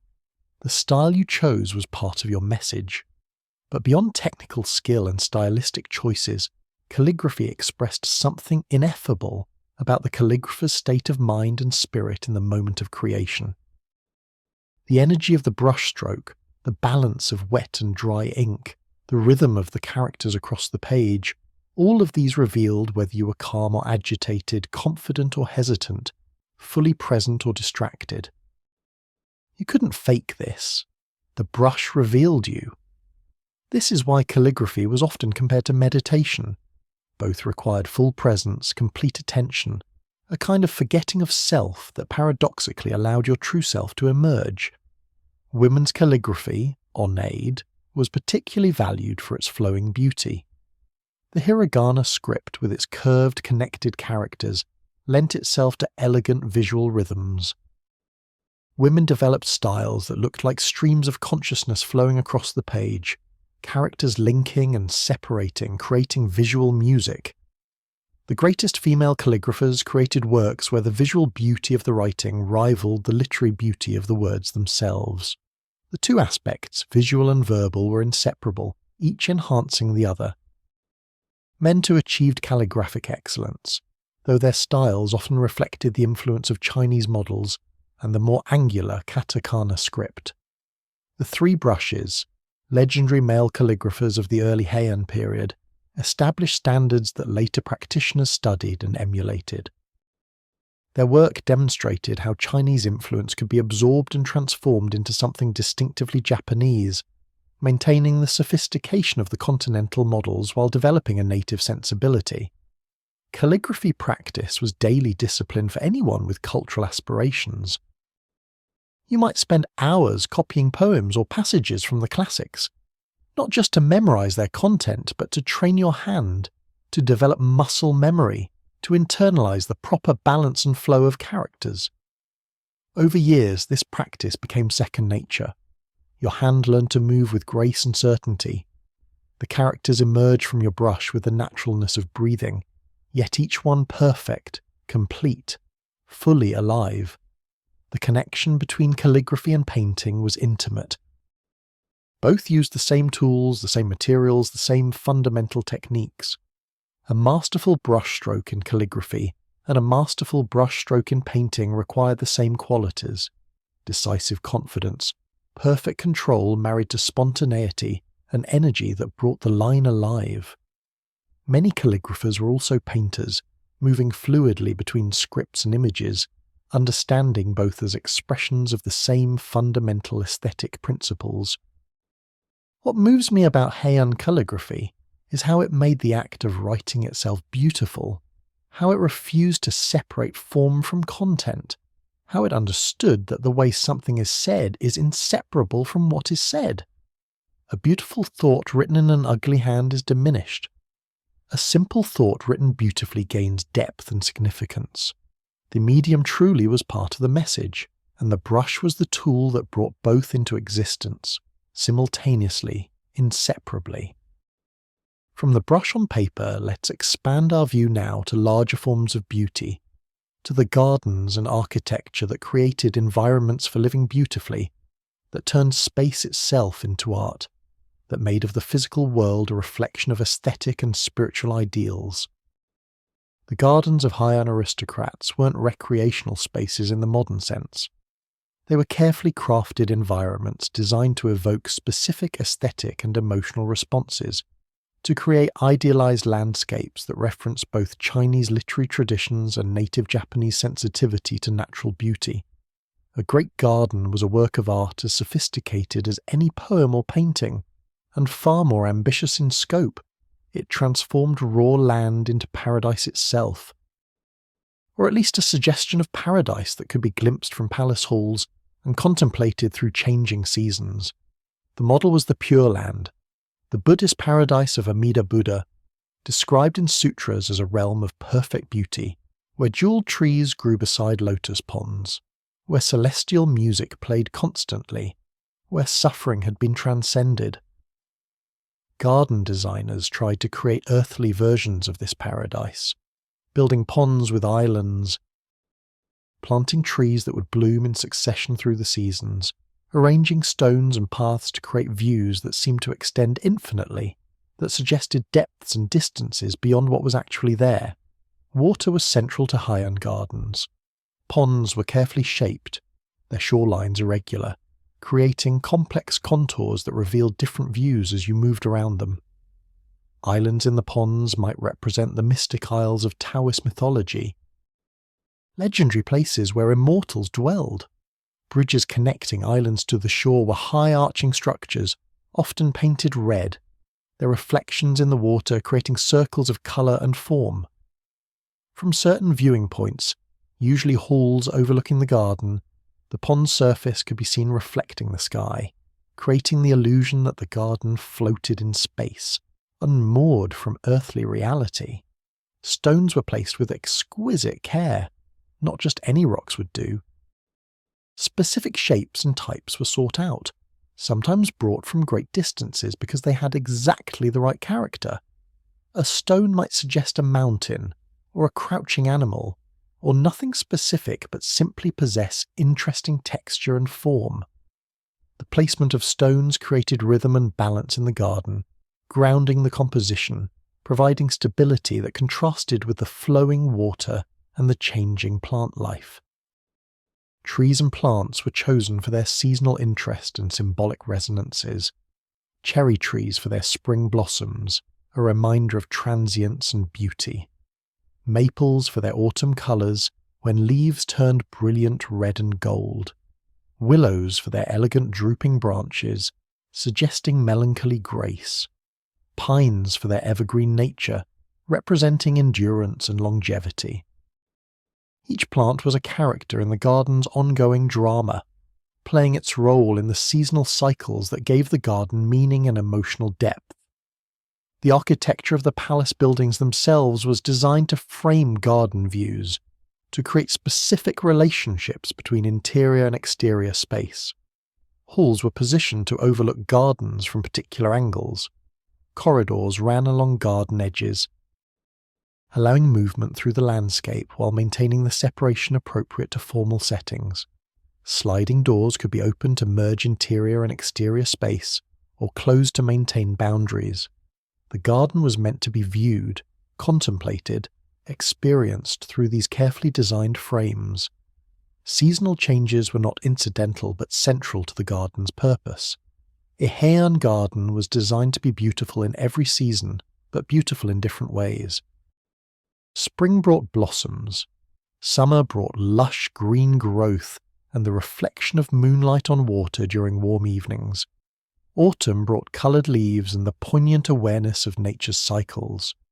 Winter brought snow that transformed the garden into a study in white and black, evergreen and bare branch, creating a spare beauty quite different from other seasons' abundance. Maintenance was constant but meant to be invisible. Gardeners worked to create an appearance of natural beauty, not wild or random, but not obviously artificial either. The ideal was a kind of enhanced nature improved by art, but still recognisably natural. Fallen leaves might be allowed to accumulate in certain areas for their beauty, but cleared from paths. Moss was encouraged to grow, giving an impression of age and undisturbed peace. The garden should look as if it had always been there, as if it had emerged from the landscape organically rather than being imposed upon it. Gardens weren't just viewed from indoors. Small pavilions in the garden itself allowed for more intimate engagement with the landscape. You might sit in a pavilion and write poetry inspired by the view, or perform music, the sounds carrying across water and through trees, evening gatherings in garden pavilions, lanterns lighting the darkness, music drifting over the pond.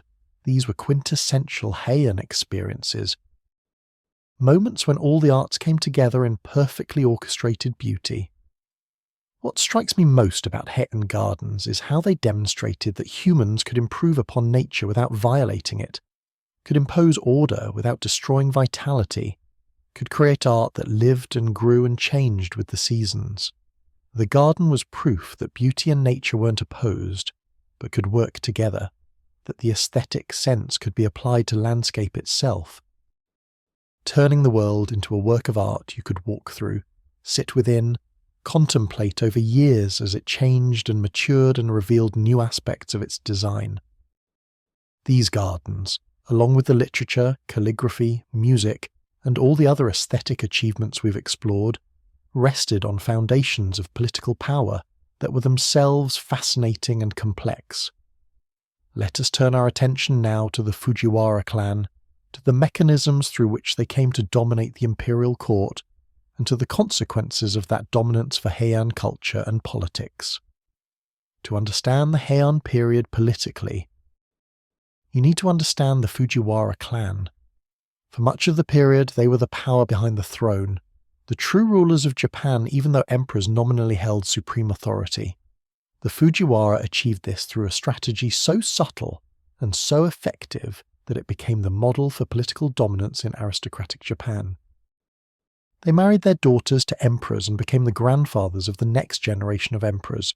Control through family ties rather than direct rule, influence rather than obvious power. The pattern was established early and repeated across generations. A Fujiwara daughter would become the main wife or favoured consort of the emperor. She would bear sons. One of those sons would be chosen as crown prince. When he ascended the throne, his Fujiwara grandfather would become regent or chancellor, the official who actually managed government affairs. The young emperor, raised by his Fujiwara relatives, surrounded by Fujiwara advisors, would defer to their judgment in most matters, and when he came of age and perhaps started asserting his own will, he would be encouraged to abdicate in favour of his son, who would be even younger and more easily guided. The cycle would continue. This system required careful management of imperial succession and imperial marriages. Not just any Fujiwara daughter would do. She needed to be from the right branch of the family, the lineage currently dominant within the clan itself. Competition within the Fujiwara family could be as intense as competition with other clans. Different Fujiwara branches backed different imperial candidates, trying to position their particular girls as imperial consorts, their particular grandsons as crown princes. The winner of these internal Fujiwara conflicts would control the government, distribute patronage, determine policy. The height of Fujiwara power came in the 10th and 11th centuries, particularly under Fujiwara no Michinaga, who managed to marry 4 of his daughters to emperors or crown princes and see 3 of his grandsons ascend to the throne. Michinaga never formally became emperor himself, never needed to. He wielded imperial power without imperial responsibilities, enjoyed all the benefits of rulership without the ritual and ceremonial burdens that fell to the emperor. He was wealthy beyond measure, controlled vast estates across Japan, patronized temples and artists, and lived in magnificent style. Under Fujiwara dominance, the imperial bureaucracy that had once functioned according to Chinese models became increasingly ceremonial. Positions that were supposed to carry administrative responsibilities became honorary titles bestowed on aristocrats as marks of prestige. Real administrative work was done by deputies and assistants, often from outside the highest aristocracy, while the nobles themselves focused on cultural pursuits and political manoeuvring within the court. Government became less about governing the country and more about managing the complex social ecology of the court itself. This actually created space for cultural flowering. Because the Fujiwara and other great nobles weren't primarily worried about military threats or administrative efficiency, they could dedicate themselves to cultural refinement. They competed with each other not on battlefields but in poetry contests, in the magnificence of their estates and gardens, in the quality of the artists and writers they patronized. The Fujiwara supported Murasaki Shikibu and other great writers, commissioned magnificent artworks, sponsored temple construction, and generally set the tone for what would be valued as refined and elegant. But the system had weaknesses. It depended on the imperial family continuing to cooperate, continuing to choose Fujiwara women as principal consorts, continuing to accept Fujiwara dominance. It required the Fujiwara themselves to maintain unity, or at least to resolve their internal conflicts without fracturing the family's overall position. And it required the provinces to continue sending tax revenues to the capital without developing their own autonomous power bases. Over time, all these conditions would be challenged. In the provinces, warrior families were gaining strength. They were the ones actually maintaining order, suppressing rebellions, dealing with pirates, administering estates for absentee aristocratic landlords. These warriors, or samurai as they came to be called, were developing their own culture, their own values, their own sense of worth that didn't depend on court approval. They were distant from Heian aesthetics, focused on martial skills and practical effectiveness rather than poetry and calligraphy. For now, they remained subordinate to the court aristocracy, but their rising power would eventually transform Japan entirely. The Fujiwara system also faced challenges from within the imperial family itself. Some emperors chafed under Fujiwara dominance and looked for ways to assert their own authority. The practice of insei, where retired emperors continued to wield power from behind the scenes, emerged partly as a counter to Fujiwara influence. A retired emperor had more freedom than a reigning one, could act more directly, could build his own power base separate from the formal government structures the Fujiwara controlled. What's remarkable is how long the system worked. For several centuries, the Fujiwara maintained their position through sheer political skill, through the constant, careful management of marriages and successions and court appointments, through their ability to make the emperor's nominal authority serve Fujiwara interests.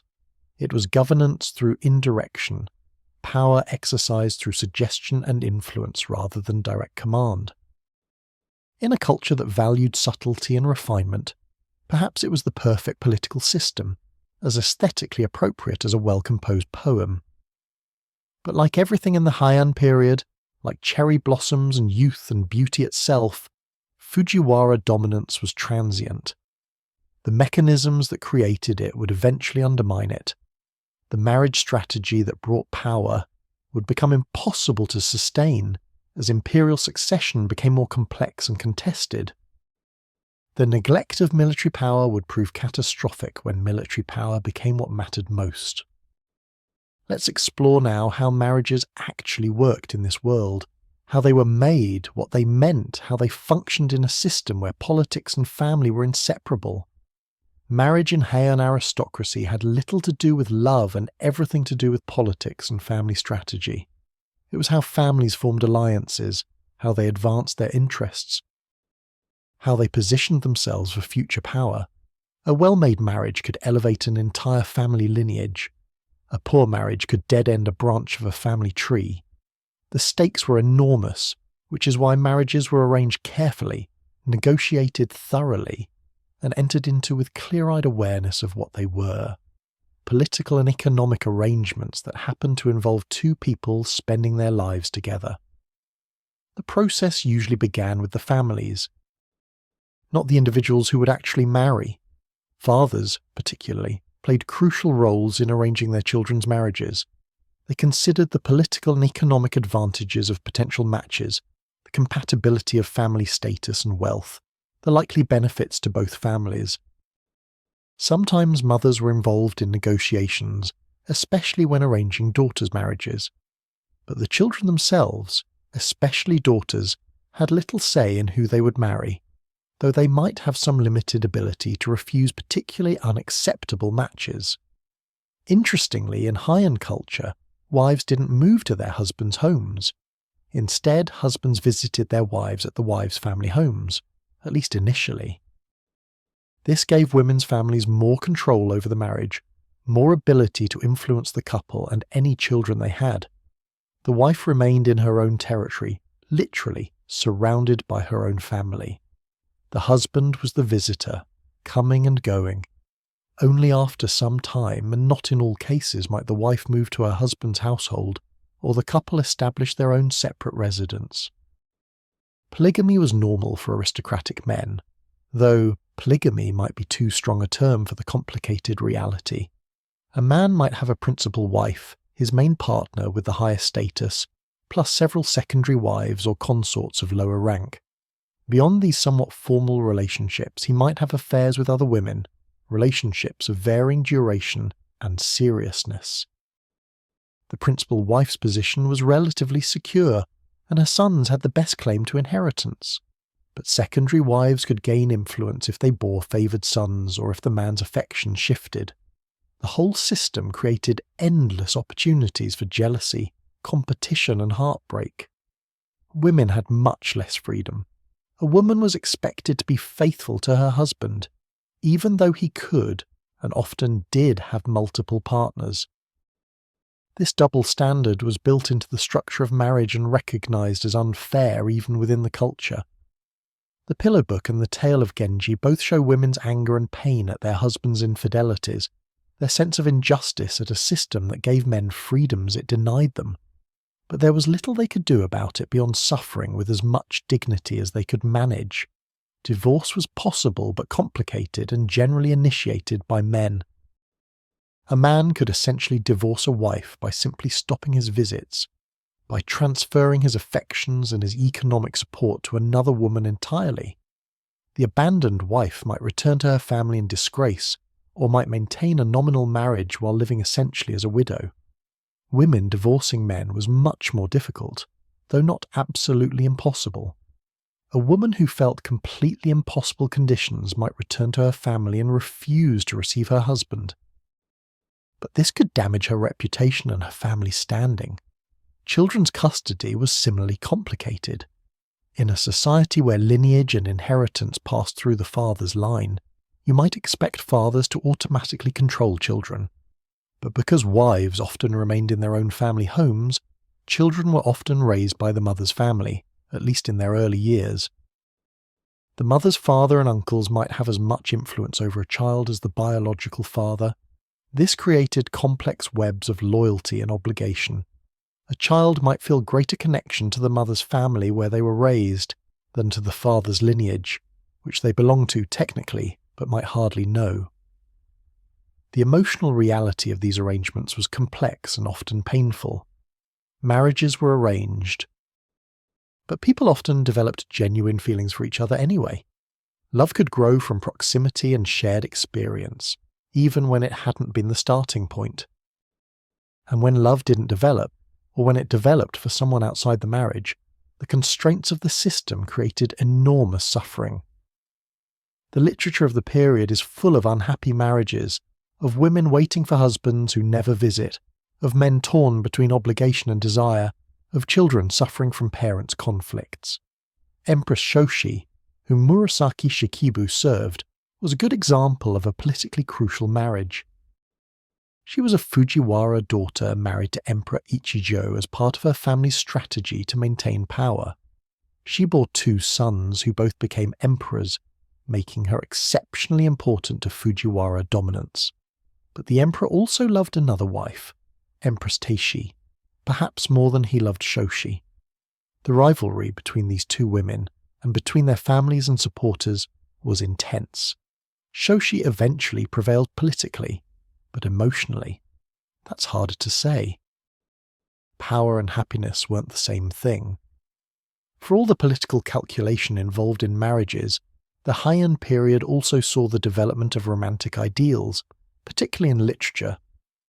The Tale of Genji is, among other things, an extended exploration of love in its many forms: passionate, gentle, forbidden, fading, remembered. Murasaki Shikibu understood that the heart doesn't always follow political advantage, that people love whom they love, that desire creates its own logic separate from family strategy. The tension between social reality and emotional truth runs through all Heian literature, creating narratives of great complexity and sadness. What strikes me about Heian marriage is how it demonstrates that historical peoples were as complicated as we are, that they navigated the same tensions between duty and desire, between what makes sense politically and what feels right emotionally. The specific structures were different from ours, but the fundamental human experiences, the longing for connection, the pain of rejection, the hope that a relationship might become something beautiful, all of that was the same then as now. From these intimate political arrangements, let us turn now to something that might seem frivolous, but was actually deeply meaningful: clothing. In Heian Japan, what you wore communicated volumes about who you were, what you knew, how you felt. Fashion was a language, and mastering it was essential to success at court. Clothing in the Heian court was a sophisticated form of communication, a language as complex and nuanced as poetry. What you wore, how you wore it, which colours you combined, how many layers you displayed, all of this conveyed messages about your status, your taste, your understanding of seasonal appropriateness, your emotional state. Getting it right required years of study and practice. Getting it wrong could be socially devastating, marking you as someone lacking in refinement, in cultural understanding, in the basic competence required to navigate court life. Women's formal court dress, the Juni Hito, or quote 37 quote, was the most elaborate. The name suggests 12 layers, though in practice the number varied depending on the occasion and the wearer's status. The innermost layers were white. Over these came layers of silk robes in various colours, each layer slightly longer than the one above it so that the colours showed at the neckline, sleeves and hem, creating a gradated display of colour. The topmost layer was typically embroidered or brocaded, the most visually impressive garment. Over all of this went a formal outer robe and long trailing train. The weight of all this clothing was considerable. A woman in full court dress carried perhaps 10 to 15 pounds of silk on her body. Movement was slow, stately, dignified by necessity. You couldn't hurry in 12 layers of silk. You couldn't make sudden gestures. The clothing imposed grace, or at least the appearance of it. It also provided a kind of armour, a physical barrier between the wearer and the world that reinforced the emotional and social barriers court culture maintained. Colour combinations, or kasein, were crucial. Certain colours harmonised beautifully, others clashed. Seasonal appropriateness mattered enormously. In spring you might wear combinations suggesting plum blossoms or young leaves. In summer, colours suggesting water and coolness. In autumn, combinations evoking autumn leaves or chrysanthemums. In winter, combinations suggesting snow and pine. Getting the colours wrong for the season was a serious faux pas, revealing that you didn't understand mono-noa wear, that you weren't properly attuned to nature's cycles. Some kasein had specific names, poetic designations that connected them to natural phenomena or classical poems. Quote 38, for instance, suggested autumn, combining brown and yellow like fallen leaves. Quote _39 evoked maple leaves with reds and golds. Learning these combinations, understanding their associations, knowing when each was appropriate, this was part of every aristocratic girl's education. It was knowledge passed down through families, through observation and imitation, becoming second nature to those immersed in court culture from birth. Men's clothing was simpler but still significant. The formal court dress for men included wide-leg trousers and a robe with long flowing sleeves. The colour of the robe indicated rank. Deep purple was reserved for the highest ranks. Lighter shades were for lower ranks. Officials wore formal hats whose shape indicated their position in the bureaucracy. Like women, men chose colours appropriate to the season and occasion, though their choices were more constrained by rank considerations. The kazode, an undergarment that evolved into what we now recognise as the kimono, was worn by both men and women under their formal robes. These were simpler, though still made of silk for aristocrats. The development of the kazode is interesting because it shows how clothing evolved over the period, how styles adapted and changed even within a culture that valued tradition. Informal dress was, of course, less elaborate than court dress, though quote 40 for Heian aristocrats would still seem quite formal by modern standards. At home, when not appearing in public or at court ceremonies, people wore fewer layers, simpler fabrics, more comfortable clothing. But even in private, appearance mattered. You never knew when you might receive a visitor, when you might need to appear before someone important. Being caught in truly casual dress could be embarrassing. The act of dressing itself took considerable time. Women needed attendants to help them into the multiple layers, to arrange each robe properly, to ensure that the colours showed correctly at neckline and sleeves. Hair had to be arranged, combed to fall down the back in a straight black cascade that could reach the floor for some women. Makeup had to be applied. White powder to lighten the face, rouge for the cheeks and lips, sometimes blackened teeth for married women. The transformation from a natural state to a formal appearance could take hours. What clothing did fundamentally was create distance. It separated the wearer from their natural body, from casual physical reality. It formalized existence, making every moment of visibility a kind of performance. This might seem oppressive, and in some ways it was, but it also created aesthetic experiences that were deeply valued. The sight of a properly dressed court lady, colours harmonizing beautifully, silk rustling softly as she moved, hair gleaming black against white skin, this was considered one of the great aesthetic pleasures, a visual equivalent of poetry or music. The emphasis on clothing reflected broader Asian values, the importance of surface beauty, of appearances carefully managed, of indirect communication through aesthetic choices rather than direct speech. Your clothes spoke for you before you said a word. They announced your status, displayed your taste, revealed your sensitivity to seasonal change. In a culture where so much happened behind screens and curtains, where face-to-face interaction was limited, clothing became even more important as a means of communication and expression. What moves me about Heian clothing is how it demonstrated that beauty could be created through constraint, that limitations could be transformed into opportunities for artistry. The strict rules about colours and combinations, far from stifling creativity, challenged people to work within those rules with ever greater subtlety and sophistication. The result was a visual culture of extraordinary refinement, where the choice of which purple to wear next to which green mattered enormously and was worth getting exactly right. From the visual language of clothing, let us turn now to another sensory language, one that operated almost invisibly but was equally important in court culture: the refined world of incense and scent. Scent was everywhere in Heian aristocratic life, but not as background or accident. It was carefully cultivated, deliberately chosen, as much a form of self-expression as clothing or calligraphy. People created their own signature scents, blending incenses specifically for themselves, scents so distinctive that others could identify who had been in a room or whose letter they were reading just from the lingering fragrance. Incense wasn't decoration.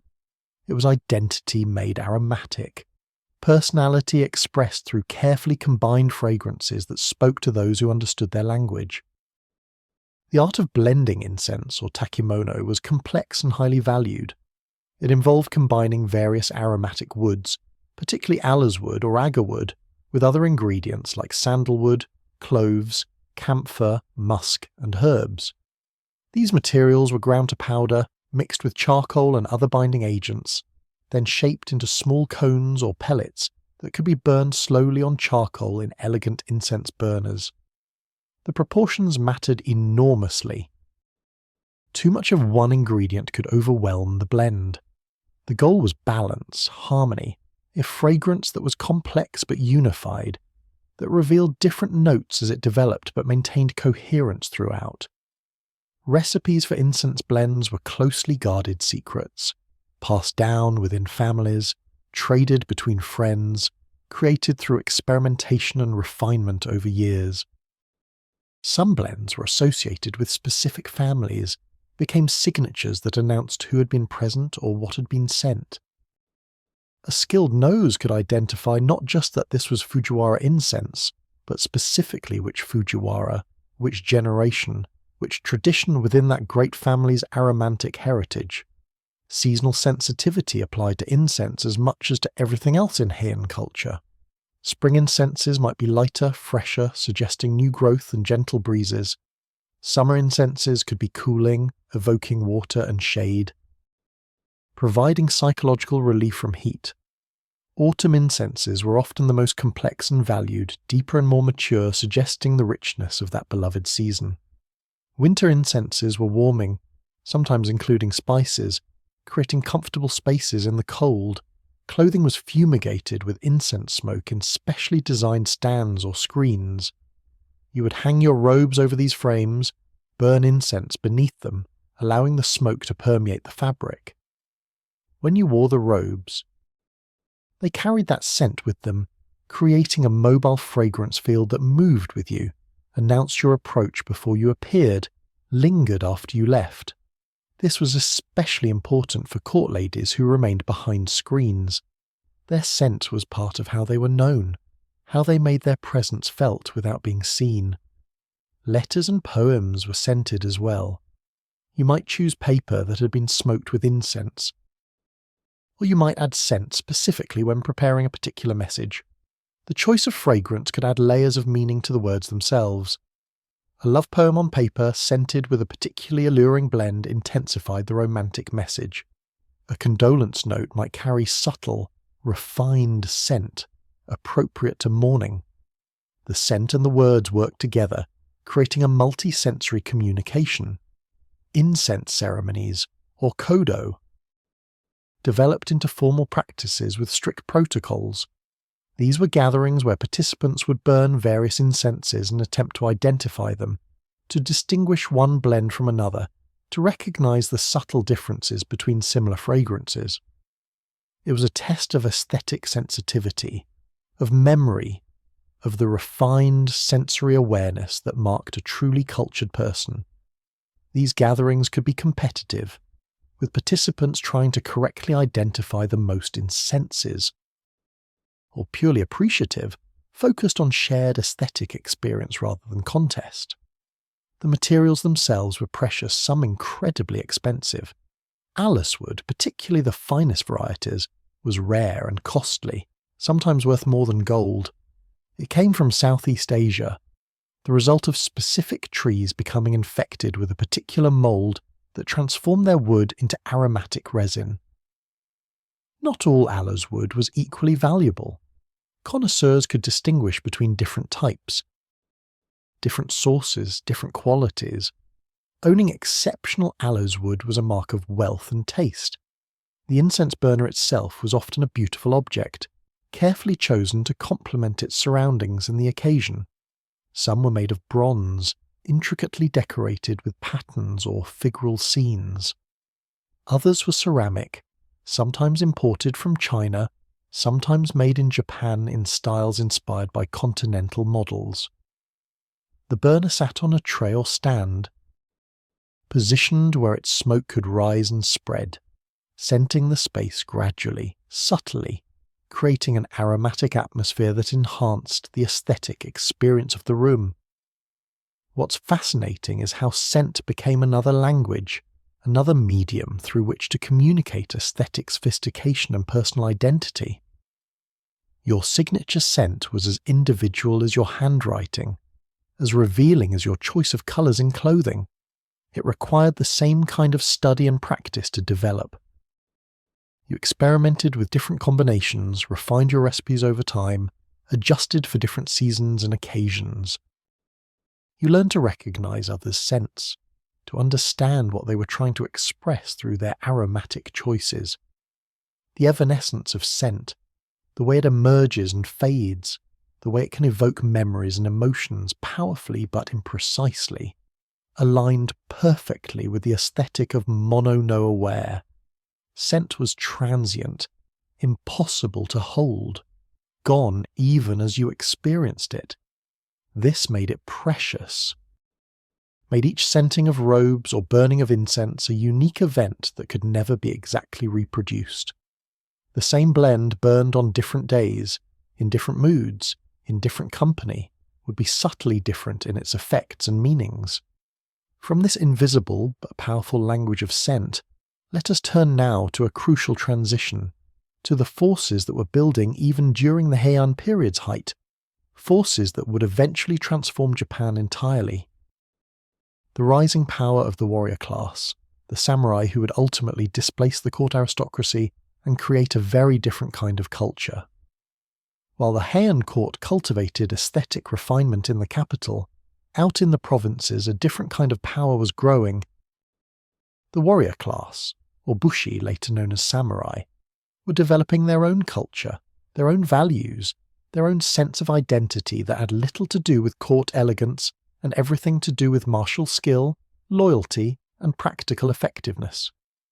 For most of the Heian period, these warriors remained subordinate to the court aristocracy, serving as their agents in the provinces, protecting aristocratic estates, maintaining order in areas too distant for the court to directly control.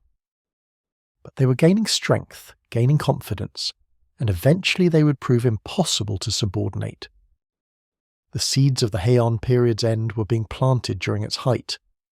As the court became increasingly disconnected from military reality, as the Fujiwara and other great families focused more on aesthetic pursuits and less on maintaining actual power, as the warriors grew stronger and more confident, a transition became inevitable. The question wasn't whether the warrior class would eventually dominate Japan, but when, and how violent the transition would be. That story was beginning to unfold even as Murasaki Shikibu wrote the tale of Genji, even as Sei Shonagon composed her witty observations, even as court culture reached its most refined heights. But we're not quite ready to discuss that transition. Before we get there, let's spend time with the ending of this remarkable era. Let's contemplate what changed and what endured. Let's think about legacy and memory, and what the Heian period still means today, centuries after its gardens have changed, and its palaces have burned, and its beautiful courtiers have turned to dust. No historical period lasts forever. Civilizations rise and transform and eventually fade into something else. The Heian period was no exception. Its decline wasn't sudden, wasn't a single catastrophic event that destroyed everything overnight.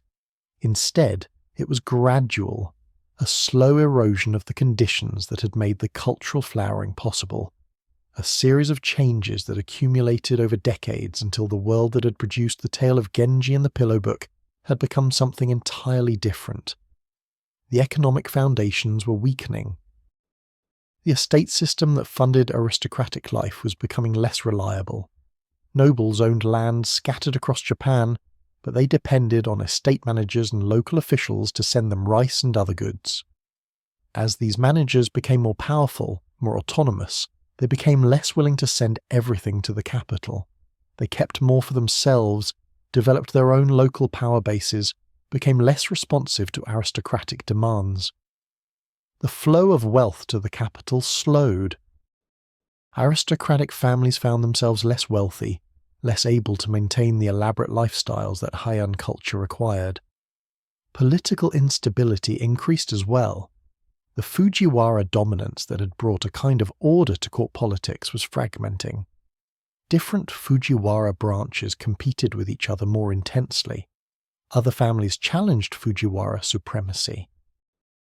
Retired emperors tried to assert their own authority through the Inisi system, creating alternative power centres that complicated court politics further. The neat pattern of Fujiwara grandfathers managing young emperors broke down into a more chaotic situation where multiple factions competed for influence and control. Buddhist apocalyptic thought gained influence.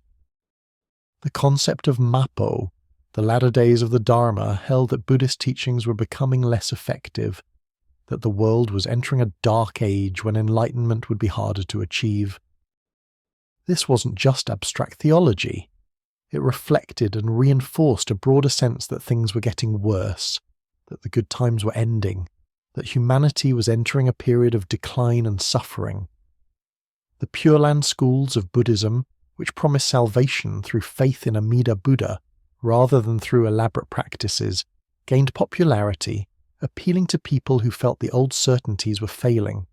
The Genpei War, fought between the Taira and Minamoto clans from 1180 to 1185, marked the effective end of the Heian period, though the capital remained in Kyoto. This war demonstrated definitively that military power now mattered more than court rank, that warriors had displaced aristocrats as the real holders of power in Japan. The war was devastating, fought across the country, involving large armies and naval battles and sieges. When it ended with Minamoto victory, the Minamoto leader Yoritomo established a new government in Kamakura, far from Kyoto, a military government that would rule Japan even though the emperor nominally remained the sovereign. But even this wasn't an absolute end. The imperial court continued in Kyoto.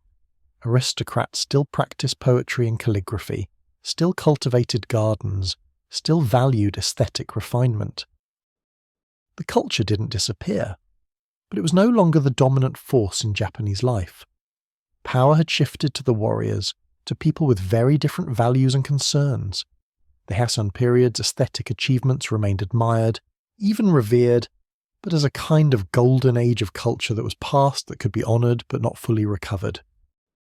What moves me about this decline is how those living through it must have experienced it, how it must have felt to sense that your world was changing, that the culture you valued was becoming marginalised, that the skills you'd cultivated with such care were becoming less relevant. The melancholy of a late Heian literature isn't just aesthetic posturing, it's the genuine sadness of people watching their world transform into something they don't fully understand and can't control. And yet, something of what they created endured.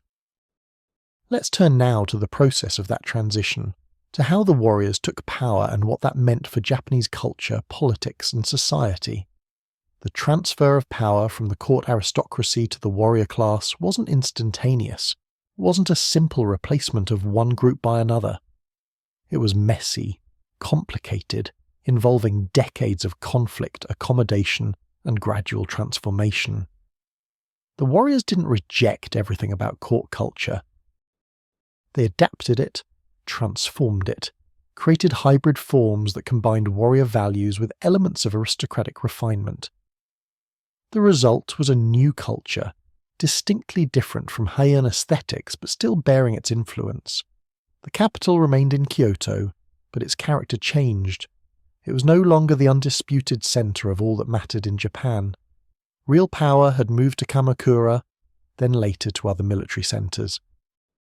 Kyoto became more specifically the imperial capital, the seat of the emperor and the court aristocracy, preserved partly as a kind of museum of traditional culture, important symbolically but marginal politically. The great estates of the aristocracy declined, some falling into ruin, their gardens growing wild, their buildings collapsing from neglect and lack of funds for maintenance. Buddhist thought continued to evolve, with Zen Buddhism gaining particular influence among the warrior class. Zen's emphasis on direct experience, on discipline and meditation practice, on enlightenment through sudden insight rather than gradual cultivation, appealed to warriors in ways that the elaborate Tendai teachings had appealed to court aristocrats. Zen brought a different aesthetic as well, favouring simplicity and spontaneity, natural materials over elaborate decoration, finding beauty in imperfection and roughness. This was quite different from Heian aesthetics. Yet it too would become distinctively Japanese. The literature changed as well. War tales became popular, narratives like the Heike Monogatari that chronicled the Genpei War and the fall of the Taira clan. These were very different from the tale of Genji, focused on battles and warrior honour rather than court romances and aesthetic sensibilities. Yet they too showed sophisticated narrative craft, psychological insight, and the persistent influence of Mono no Aware. The sense that all things are transient, that power and glory fade, that even victorious warriors are subject to time and loss. What's remarkable is how much did continue despite the political transformation. Japanese aesthetic principles, the sensitivity to nature, the integration of art and life, the value placed on refinement and subtle expression, these didn't disappear. They evolved, adapted to new contexts, merged with warrior values, but they persisted. The Heian period's cultural achievements became part of Japanese tradition, touchstones that later generations would look back to and draw inspiration from. The transition from court to warrior rule demonstrated that political power and cultural influence aren't the same thing. The Heian aristocrats lost political power, but their cultural legacy endured, shaped Japanese aesthetics for centuries, continues to influence Japanese culture today. In this sense, they won a different kind of victory, one perhaps more lasting than any political dominance could have been. Let's turn now to what specifically endured. To the Heian legacies that became permanent parts of Japanese culture. Visit Kyoto today, and you can walk through spaces that connect directly to the Heian period. Though the actual physical structures are mostly reconstructions, the original buildings long since lost to fire and time. The Imperial Palace, though repeatedly rebuilt, still occupies roughly the same location as the Heian Palace. Its layout echoes the old design. Standing in those spaces, you can imagine, however imperfectly, what it might have been like when Murasaki Shikibu walked these same grounds, when emperors held ceremonies in these halls, when the capital was new and full of possibilities. The Gion district preserves something of the aesthetic that Heian culture created, though Gion itself emerged later. The wooden architecture, the narrow streets, the sense of a world where beauty and refinement matter more than efficiency, these carry forward Heian sensibilities. The geisha culture of Kyoto, with its emphasis on artistic accomplishment and cultural refinement, on poetry and music and elegant conversation, echoes the values of Heian court culture, though transplanted to a very different social context. Festivals in Kyoto maintain traditions with roots in the Heian period. The Aoi Matsuri, one of Kyoto's 3 great festivals, dates back to the 6th century, but took its current form during the Heian period. Participants dress in Heian-style clothing, recreating imperial processions, giving modern viewers a glimpse of how the past might have looked. These festivals aren't just historical reenactments. They're living traditions, meaningful to participants and spectators, connecting present to past in ways that feel vital rather than merely nostalgic. Japanese film and television frequently draw on the Heian period for settings and stories. The visual beauty of court culture, the dramatic possibilities of its political intrigues, the romance of its aesthetic refinement, all of this translates well to screen. Modern audiences remain fascinated by this era, willing to engage with its unfamiliar customs and values because they recognize something essential about beauty and transience and the complexity of human relationships. Manga and anime also reference the Heian period extensively. There are direct adaptations of the tale of Genji, but also countless stories that borrow Heian elements, that use court culture as background, or that transpose Heian aesthetics to contemporary settings. The period has become part of Japanese popular culture, not just high culture, accessible to wide audiences who may never read the original texts, but still absorb something of their sensibility. The practice of hanami, cherry blossom viewing, is perhaps the most visible Heian legacy in contemporary Japanese life. Every spring, millions of Japanese people gather under blooming cherry trees to appreciate their beauty, to eat and drink and celebrate the brief moment when the trees are in full flower. This isn't just a pretty custom. It's an embodiment of mono-no-aware, the Heian aesthetic principle of finding beauty in transience. The blossoms are beautiful precisely because they fall, because the moment won't last. People schedule these viewings carefully, trying to catch the peak bloom, creating modern rituals around an ancient sensibility. Calligraphy remains a respected art form in Japan, taught in schools, practiced by dedicated artists and amateurs alike. New Year's celebrations include calligraphy of auspicious characters. Certificates and formal documents still sometimes use calligraphic styles. While many people now write primarily on keyboards, the understanding that handwriting can be beautiful, that the formation of characters is itself an art form, this persists from the Heian period forward. The tea ceremony, as mentioned, carries forward Heian values in modified form. Millions of Japanese people study tea ceremony, learn its protocols, practice its careful choreography. The tea room is a space where Heian aesthetic principles still govern, where every movement is conscious, where beauty is created through discipline and attention. Participating in tea ceremony, even casually, is a way of connecting to traditions that have roots in the Heian period's integration of art and life.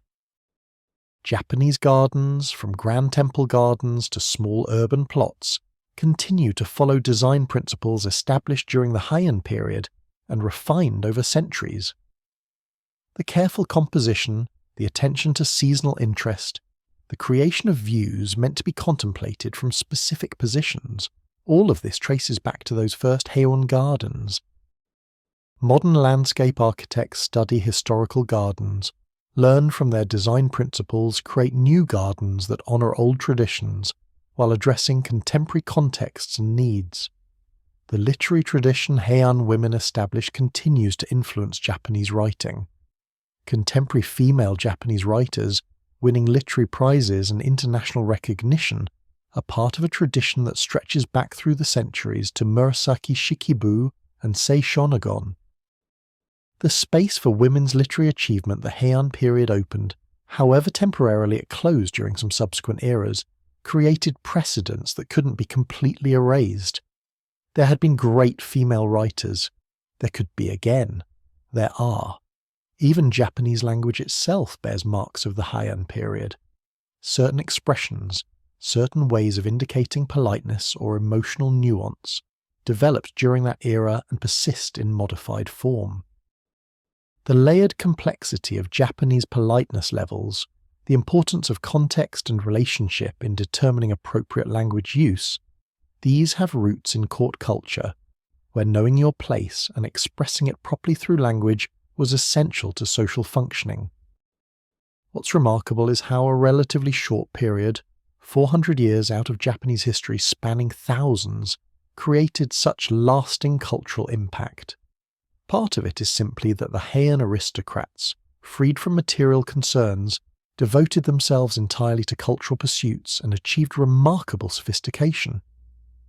Part of it is that they articulated aesthetic principles that resonated with something deep in Japanese sensibility, principles that felt right, that made sense of experiences people continued to have across the centuries, and part of it is that subsequent generations chose to preserve and transmit Heian achievements, recognize them as valuable, as worthy of study and emulation, as essential to understanding what it means to be Japanese.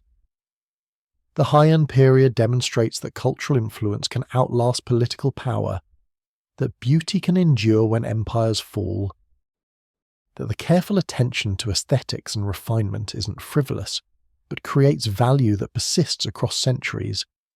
In our own time, when so much feels temporary and disposable, when efficiency often trumps beauty, the Heian legacy suggests another way of being in the world, another set of values worth considering. Let us turn now to that final contemplation, to what the Heian period offers us today, what we might learn from these distant courtiers and their passionate commitment to beauty. We live in a world vastly different from Heian Japan. Our technologies would have seemed like magic to those courtiers. Our social structures, our values, our daily reality share almost nothing with theirs. We don't spend our days composing poetry or blending incense.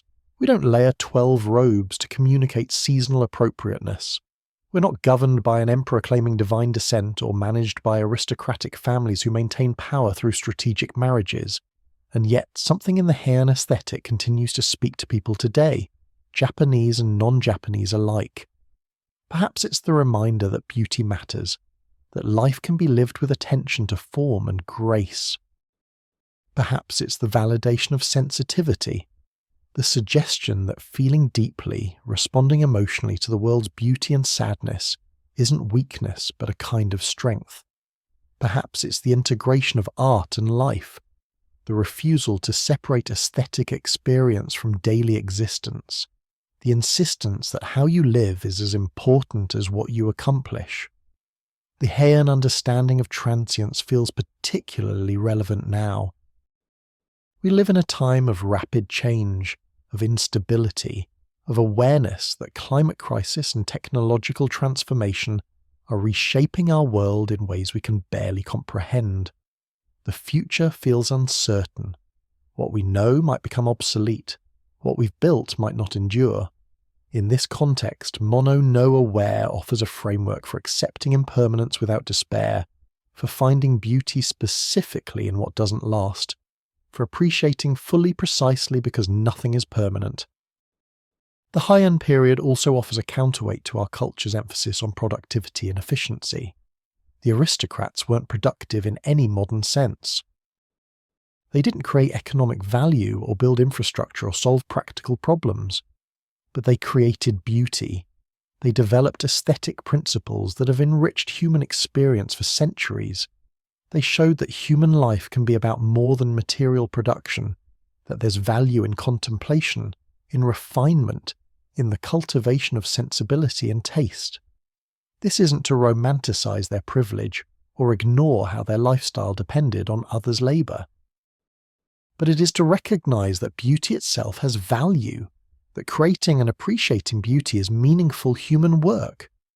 The emphasis on seasonal awareness that permeates Heian culture speaks to our need to reconnect with natural cycles. Many of us live divorced from nature, in climate-controlled environments, eating foods that bear little relation to what grows locally in any given season.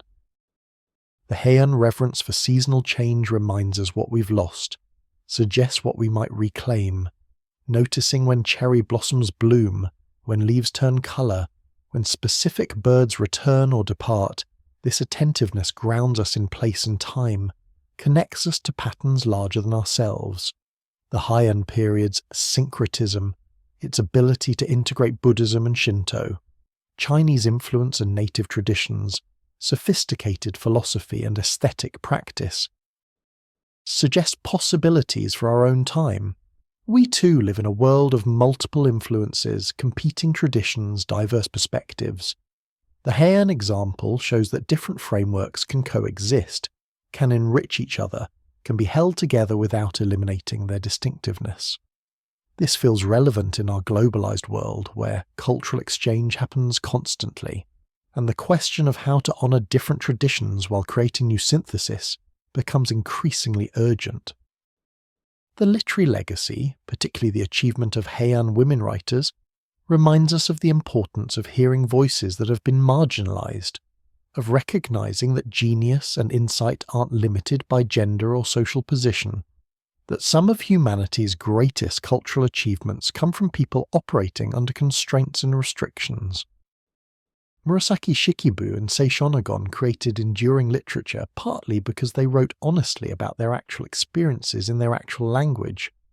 Their example encourages us to value authentic voices over conventional forms, to create spaces where diverse perspectives can be expressed and heard. The Heian commitment to beauty as a spiritual practice suggests possibilities for those seeking meaning outside traditional religious frameworks. You don't have to believe in Buddhist cosmology or Shinto kami to appreciate that consciously creating beauty, attending carefully to aesthetic experience, can be a path to deeper awareness and fuller presence. Making something beautiful, whether a garden or a poem or a meal, can be meditative practice, a way of focusing attention, of finding meaning in the immediate and particular. What the Heian period perhaps offers most profoundly is permission to value what you value, to pursue beauty if beauty moves you, to cultivate sensitivity even when the world calls for toughness, to slow down when everything urges you to hurry. The Heian aristocrats made choices about what mattered to them, then committed fully to those choices, developing their chosen arts to the highest possible level. We might choose different things to value, might pursue different forms of excellence, but their example of passionate commitment to what they found meaningful remains instructive. The sadness that runs through Heian literature, the awareness of loss and transience and time's passage, this too has something to offer. We live in a culture that often tries to deny sadness, to fix it or medicate it or distract from it. The Heian aesthetic suggests another approach. Feel the sadness fully, recognize its beauty, understand that melancholy is part of being fully alive and fully human. The falling cherry blossoms are sad and beautiful, and the sadness doesn't diminish the beauty. If anything, it deepens it. What would it mean to bring Heian sensibilities into contemporary life? Not to recreate their world, which is impossible and probably undesirable, but to learn from their values, to adapt their wisdom to our contexts. Perhaps it would mean choosing one thing to do beautifully each day, attending to it with the full care it deserves. Perhaps it would mean noticing seasonal changes, marking them somehow, staying connected to natural cycles. Perhaps it would mean valuing emotional sensitivity, cultivating the ability to feel deeply and respond authentically. Perhaps it would mean creating beauty not for productivity or profit, but simply because beauty itself is worthwhile. The Heian period was limited in many ways, built on privilege and exclusion, creating beauty for a tiny elite while most people laboured in obscurity. We can acknowledge these limitations while still learning from what they achieved. We can recognise that their aesthetic principles, their commitment to beauty, their integration of art and life, these offer something valuable that transcends the specific social structure that produced them. And perhaps most importantly, the Heian period reminds us that culture matters. That what we create and how we create it will outlast political arrangements and economic systems. That beauty and truth expressed with skill and passion can speak across centuries to people living in completely different worlds. Murasaki Shikibu's words still move readers today. Sei Shonagon's observations still make us smile. The gardens they loved have been rebuilt but live on in principles that continue to shape how gardens are made. What they valued and created endures. What will we create? What beauty will we make? What will we value enough to perfect, to preserve, to pass forward to future generations? These are the questions the Heian period poses to us, gently, without urgency, simply by existing. By demonstrating what's possible when a culture decides that beauty matters above all, that life itself can be art, that the transient nature of all things makes them more, not less, precious. Let these thoughts settle now, like snow falling softly over a Heian garden, blanketing everything in quiet white beauty. Let yourself feel the sadness and the beauty intertwined, the awareness that this journey through time is ending, that you'll return to your own world and your own time, and let's move now toward rest, toward completion, toward the gentle closing that brings peace. Thank you for staying with me through this entire journey. We've travelled together for 2.5 hours, drifting slowly through a world of silk and poetry, gardens and incense, court intrigue and aesthetic refinement. We've met courtiers who devoted their lives to beauty, poets who captured fleeting moments in 31 perfect syllables, writers who created literature that still speaks across 1,000 years. I'm grateful you were here, that you gave this time to exploring a distant culture's passionate commitment to making life itself beautiful. From the founding of Heian Kyo to its slow decline, from the development of Kana writing to the masterworks of Murasaki Shikibu and Sei Shonagon, from the principles of Mono no Aware to the practical realities of court politics, we've moved carefully through this remarkable period. We've discovered how cherry blossoms taught lessons about transience, how 12 layers of robes communicated entire philosophies, how the way you wrote a single character revealed your soul, how gardens created paradise on earth, how power passed from aristocrats to warriors, while beauty endured through changing times. The answer to what made the Heian period special, as honestly as I can give it, is this. They chose beauty. They made aesthetic refinement the highest value, pursued it with complete dedication, developed it to extraordinary sophistication. Not everyone, of course. Most people in Heian Japan lived lives of labour we barely touched on in our journey. But among the aristocracy, for those few centuries, beauty mattered more than military conquest, more than economic expansion, more than practical efficiency. And in making that choice, in committing to it fully, They created cultural achievements that have enriched human civilization for 1,000 years. Perhaps the answer is also simpler. They paid attention. They noticed seasonal changes, appreciated subtle gradations of colour and scent, understood that small details mattered, that care and refinement in small things accumulated into lives of grace and meaning. In our hurried world, that attention, that willingness to slow down and notice and appreciate might be what we most need to reclaim. If you enjoyed this slow drift through Japanese history, a like and subscribe genuinely helps others discover this way of ending their day, this peaceful exploration of distant times and places. And if you're already subscribed, if you return to these journeys regularly, thank you. Your presence here, your willingness to slow down and learn and feel, that means everything. Wherever you are in the world right now, in whatever room or space you've chosen for this rest, I hope you're comfortable. I hope your breathing has slowed and deepened. I hope your thoughts have quieted, the day's concerns released. I hope your body feels heavy and warm, ready to sink into sleep. Look up at the moon, if you can see it tonight. Or imagine it, if you can't. That same moon shone over Heian 1,000 years ago, lit the garden ponds where aristocrats wrote poetry by its light, fell through palace windows onto silk cushions where courtiers sat in elegant repose. All those people are gone now, their palaces burned, their gardens transformed, their bodies long since returned to earth. But the moon continues, and the beauty they created continues.